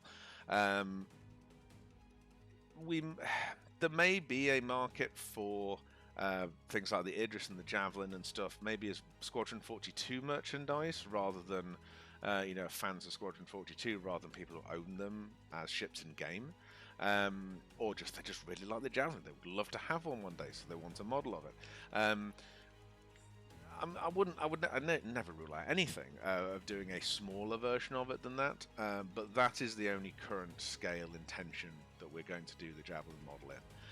We don't have the tech to do it yet. We don't have the print capacity. We would never actually print it as a product to print and sell as a print. We would print it, make a cast of it, do a resin cast of it. How hard would it be to put a magnet in the base of the landed Pisces, the landing deck on the Carrack? The Carrot? Oh, Jesus. The Carrack. I mean, yeah, if you have an X-Acto knife and borrow one out, you'd be able to do that. And the deck actually already has magnets underneath it, which we can't see because we've covered them up. We could totally uncover them there, can't we? Let's pull the pods out here. They're gonna need a little bit of loosening. So on the underneath of that, there are actually 2 magnets in the bottom of this, and that's to hold the door in to stop it falling out. Must have one somewhere. Anyone would think there's too many models kicking around on my desk at the moment. Too many prints. Yeah, don't know where we'll find one. But yes, obviously there's the hangar door that sits on there, and that's held on by those magnets. So yeah, there's actually already magnets there. Yeah, no, it's going to be Kraken first. I think the Kraken will be so high on the list when it comes out, and it's a big model too. I mean, the Kraken's going to be 50 odd centimeters long, relatively thin. Again, it's definitely one of these ones that will need a cast hull. So we won't lose detail. This is a really cool bit about casting, is that you don't lose the detail of 3D printing. What you do lose the ability to do is what's called sort of underhangs and these sort of bits. So these bits that go in here, and like these bits that go into here, they're not castable, because when you do a silicon cast of this, they go a long way in. So the silicon would go into them, and then it would tear when you pulled the silicon out. So you maybe get one out of it, and that's it. If that, you know. Yes, it is nearly 2 feet. Yeah, big. Well, the thing is, at the end of the day, and this is the thing with the Kraken, these models land on it. This is the Cutlass that lands on the on the Kraken.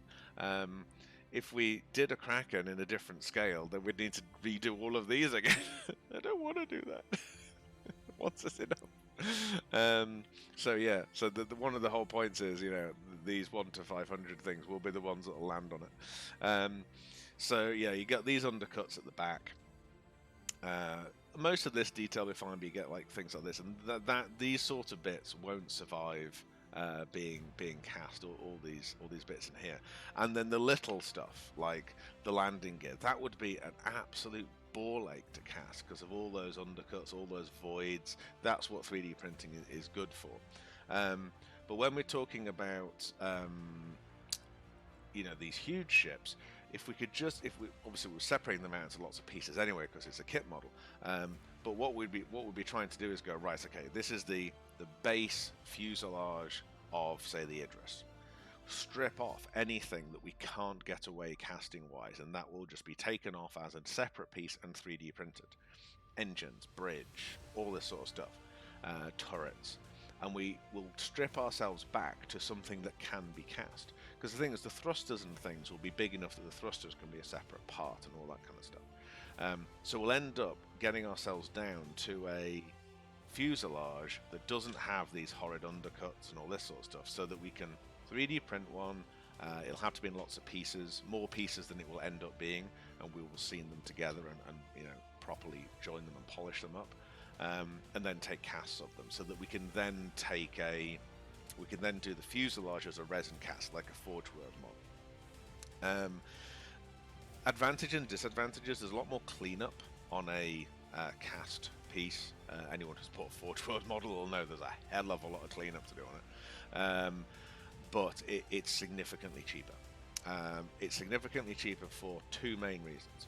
One, casting resin is about a third of the price of 3D print resin. 3D print resin is about 120 to 170 pounds per litre, and casting resin is closer to 60 to 80. So it is much cheaper per litre, and you can get it in much bigger drums, so you can start getting even cheaper than that, and you've got more choice in it, because you can get any kind of casting resin you like, only certain resins will go in certain printers. So you've got a lot more choice of materials. The other thing is that to make a cast of something, you obviously make a silicon mold of it, pour the resin in, either as a slosh cast or a solid cast, depending whether you've done a sort of one with an internal molding in it. It then goes in a pressure pot, so it has to be a pressure pot big enough to fit the piece in, and then you pressurize that for about 4 hours, depending on the resin, depending on the wall thicknesses, yada yada yada. While it's sitting in there for 4 hours, it's curing. You can't take the pressure off it, all the rest of it. Now, 4 hours isn't a long time. It would take 30 to 40 hours to print something that big in a big printer, like a Form 3L, the bigger version of ours. So you're already saving a lot of time, but you're only making one of them. Obviously, a Form 3L printer is £8,000 each. The pressure pot's maybe 150 quid, because it's just an old propane tank with bits welded on the end. So you can cast, yes, okay, it'll cost you a bit more silicon to make 3 or 4 molds, but you could cast 3 or 4, depending on how many pressure pots you have, at a time without that huge investment cost of more big printers.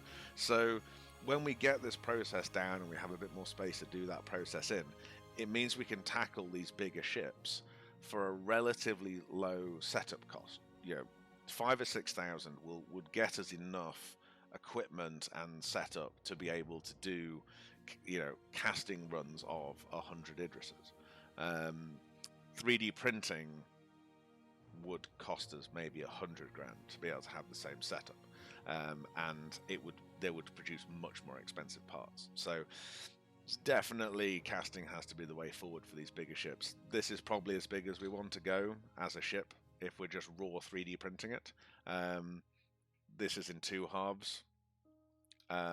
This you can get 3 in a printer at once. It takes 24 hours. This you can get 3 in a printer. It takes 16 hours. So this is already a lot of printing. Just to get the fuselage. Yes, it was. It was Pyro. You could literally lay down on the on that flight deck, and the dragonflies were tiny. I mean that thing is a beast, absolute beast. But it does. I tell you what, always not baffles me, but surprises me is the sizes of the Cutlass. The Cutlass is always much bigger than I think it is, and I don't know whether that's because it was a lot smaller, and when they redid it, it got much chunkier. And because they just sort of made the whole thing bigger, that's not fair to them. Because we were so used to it being the size it was, and when it got bigger, the percentage area of the cockpit canopy didn't really change. The cockpit canopy got massive, so inside it's like a little bridge. When you see it from the outside, your brain, because the cockpit canopy percentage-wise didn't get smaller, you kind of didn't see the whole ship getting bigger. This is just my opinion. So when you saw the model, we had 2 people virulently tell us that we had made the Cutlass in the wrong scale. That it was too big when it was sat on the Kraken. And it's like, trust me, it's not. This thing is 3 stories high. A Cutlass is a big ass ship. You only look at it compared to the Max, it is a big ass ship. The 1-72 Cutlass only just fitted in a carry-on suitcase without its engines on. It was a massive model and weighed 3 kilos. It was of resin. It was a beast. The Cutlass was really skinny compared to what it is now. I guess it would have been relatively useless as it's old. And the price damage. I guess the thing is the price. I guess was for the functionality, and then when they actually got to it and actually realized how physicalized everything was, it needed to get. And that's why most things get bigger in Star Citizen, especially from the early ships. They have. They gave it a functionality, and when it came down to it, they realized, well, actually, to have that functionality, to have those components all physicalized, all the rest of it, it's going to have to get bigger to actually do what they promised it would originally. And I suppose Drake ships are supposed to be cheap and cheerful and fall apart, and I think there should be nothing. There should never be a Drake ship in the game that is entirely working. It's like a Land Rover. Certainly old Land Rovers. There is no old Land Rover, sort of, I'm talking pre-2000 Land Rover, that entirely works. It doesn't exist. If it does, it's not a Land Rover. You've replaced all the parts with something else. They are always wrong. And it's really funny. If you ever speak to Land Rover owners, when we lend a Land Rover to someone else, it's like, you just tell them everything that's wrong with it. Oh yeah, but you need to do this and this and this and this, and then you'll be fine. And they're like, oh cool. And then when they lend you yours, it's like, oh yeah, but don't forget you have to do this, this, this, and this, otherwise you'll die instantly. And she's like, yep, that's fine. You have to accept the foibles because you sort of have these vehicles for so long, and you just get used to all their quirks. It's so funny. Yes, like Land Rovers. I guess I should like Drake ships, but I don't. I'm a Misk boy.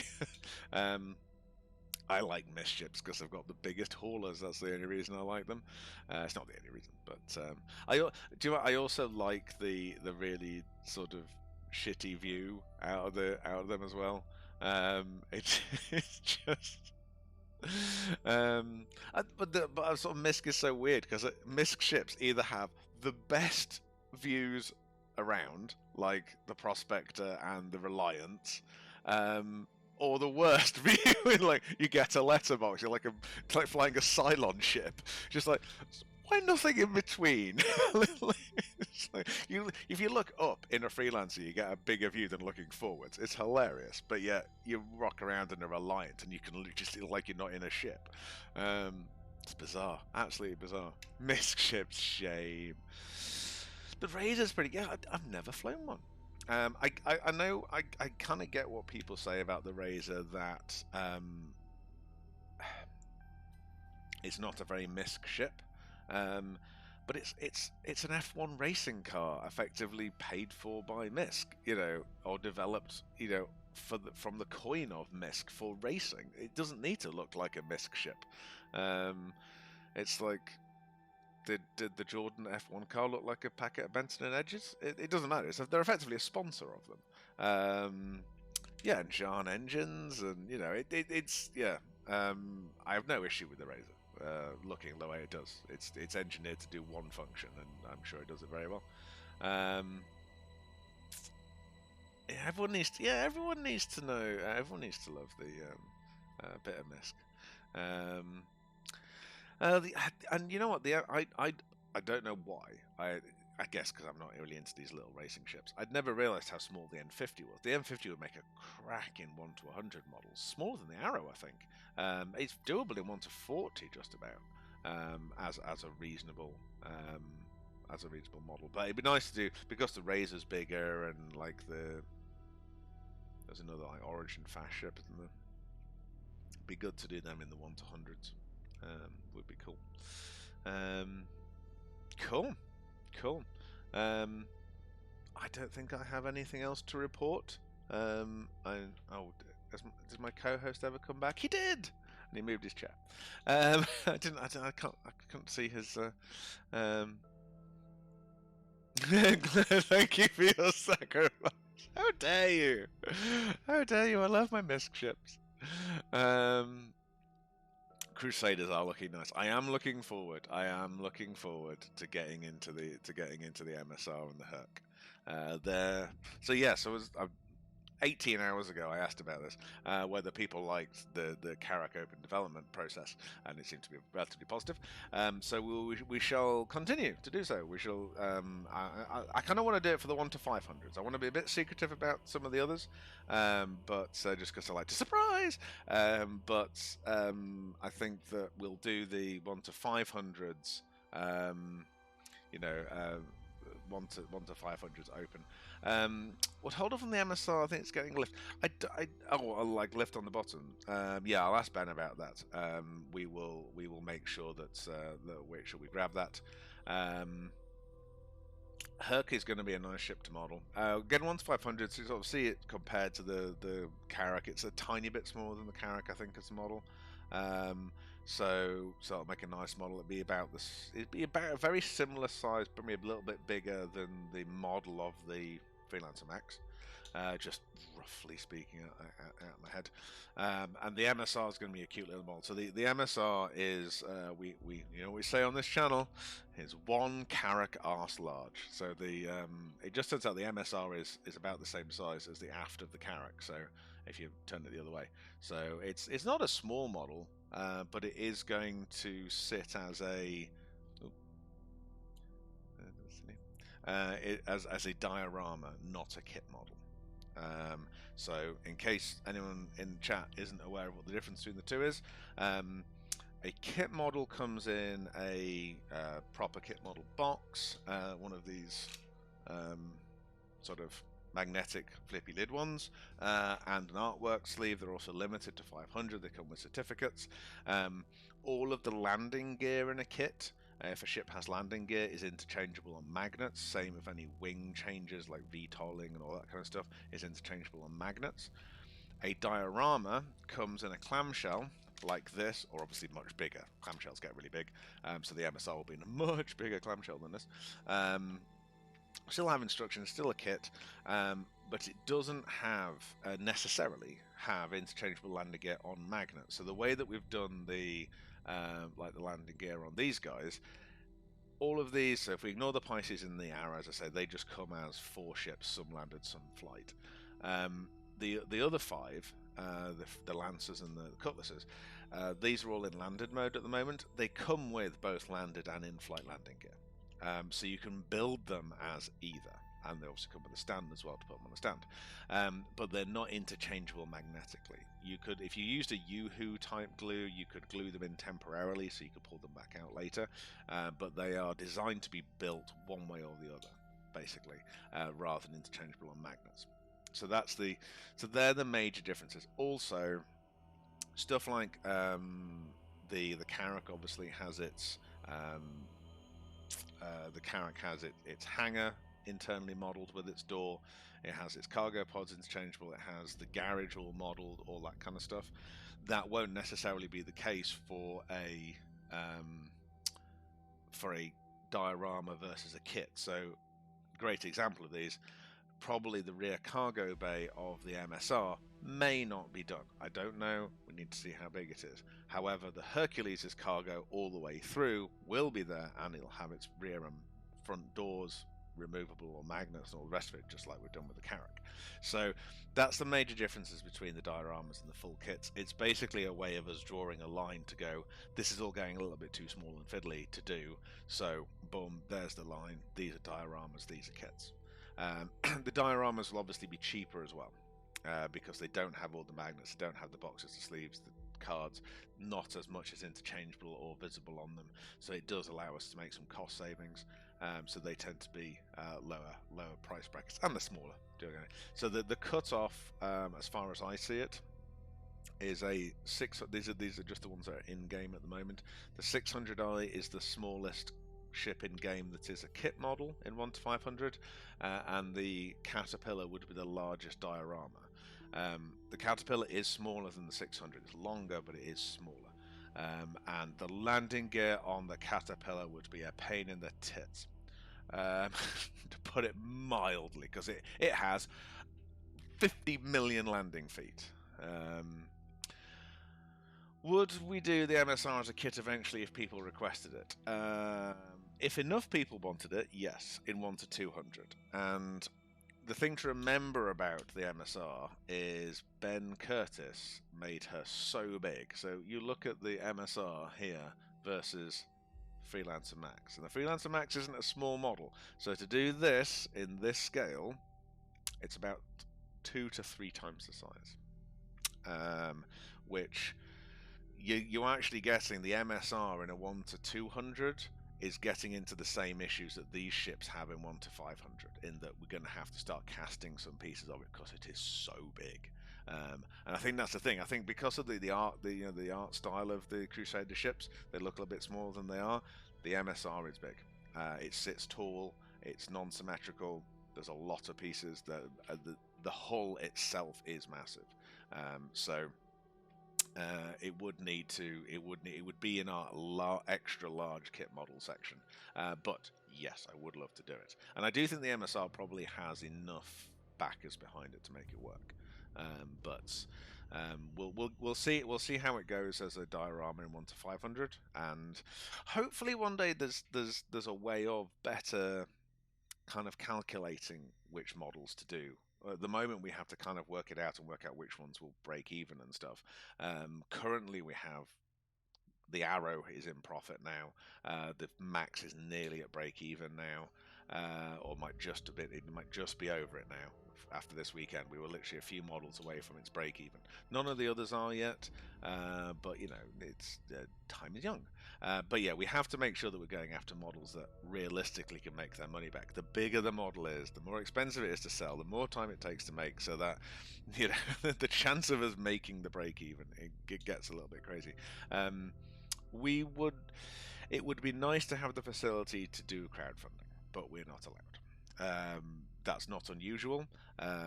Most licensing agreements don't allow for crowdfunding, and neither does ours. So it would have been an interesting tool for us to have worked out which ships to do, because you know, we can go, right, okay, MSR or blah or blah. In a year, if enough people put money for it, then we will make it. But it's not something we can do. So it's a shame, but yeah, we have to kind of do the calculations and yeah, big need. There's a big need for a model for the MSR, but would there be a big need for a model of the MSR that was 300 quid? Because that's the issue. And that's what it comes down to. As a huge model, it's going to be hugely expensive because it is so big. Whereas and this is just roughly pulling numbers out my arse here, the large diorama of it is probably going to be closer to 30 quid. So, 30, 35 quid as opposed to 300 quid. So it's very much apples and oranges when it comes to the MSR. And to be honest, it's still a 4-inch by 4-inch model in 1 to 500. It's not nearly 4.5-inch model. It's not tiny. I think it'll hopefully satisfy people enough for the short term, and then we'll see where we get to. I'd like to do the Starfarer next year, obviously. Did you do a Gladius? We haven't done a Gladius yet. Well, we're doing a Gladius in 1 to 500. That kind of doesn't count from are we doing a Gladius point of view. Buccaneer and Gladius are both slated for this year in 1 to 500. I would like to do the Gladius and the Buccaneer aren't a bad 2 next 1 to 100 ships to do. I kind of need to do some more 1 to 100 ships for the Arrow cells out. It would be madness to actually have sold the Arrow out as the most popular model and not done another 1 to 100 ship. That would just be crazy. But it seems to be going in that direction. But yeah, so I would like to do some the Arrow, yeah. So I think Gladius, Buck, those sort of dogfighters. The Hornets, the Avenger, popular ship. I mean, I think Hashkahar's going to buy 400 of them. He better have all the enthusiasm he has for the Avengers. The Talon, I'd have to have a look at the Talon to see how complex it would be as a model. It's the alien ships are harder to do because of how their landing gears fold. Same with the Hawk. Never doing the Hawk. I might do one day, but it's just like it's effectively you're just going to get 2 models of the Hawk. I think that's what it's going to come down to, because the landing state and the flight state are so different. It's like, well, cool, half the model's different, effectively, because of its insanely unobtainium hinges and things. But yeah. So yeah, I'd like to know what people would like for 1 to 100 models in the fighter range. We also looked at the Terrapin. I always forget the Terrapin's so goddamn small. I'd love to do the Terrapin as well. All the translucent parts of the ship also. Oh, yeah. For the alien ships. Oh, I know. It's just, I mean, translucent we can sort of do because we could heavily dye a clear resin, I guess. Maybe. Okay, it's just so complicated. This is the other advantage of like the alien ships and stuff in 1 to 500. Doesn't matter. That detail isn't there. We've got. It's the same with these guys. The canopies and stuff aren't clear. You just paint them clear. Yes, Flan. Right. I think we discussed this on Sunday. I have a plan for the 404. Right. So my plan for the 404, genuine plan, is I'm going to talk to CIG about it. Line it up for April Fool's next year. Because I don't think that's too crazy. And my plan for it is to do maybe 10 Origin 404s. Have the artwork done for them. Have instruction manuals done for them. So do all the box art, everything, and then basically just be a box of solid foam. So there's just nothing in it. Or either that or a perfect cutout of a ship and just nothing in it. But I think just solid foam. And then get those boxes signed by CR and all the ship team and all that kind of stuff. And we'll do them as a charity giveaway. just as a nice, cool, very collectible one-off. No actual model in it, obviously, but but do all the artwork and everything as we would do normally. Certificates, the lot. But I think that might be quite fun as a charity giveaway. And I say we'll get. Oh, look at Merlin's dreaming. Sorry. Yeah, I think that'd be cool. I can see the Terrapin in 200 scale. The Terrapin in yeah, I think 100. I think it would be really small. I always forget how small it is. The only issue in 100 scale is I don't want to do the interior, and I know its VTOLs are quite complex, but no, it's not a huge ship when you compare it against like the Gladius and the Arrow. It's chunkier, but it's not too ridiculous.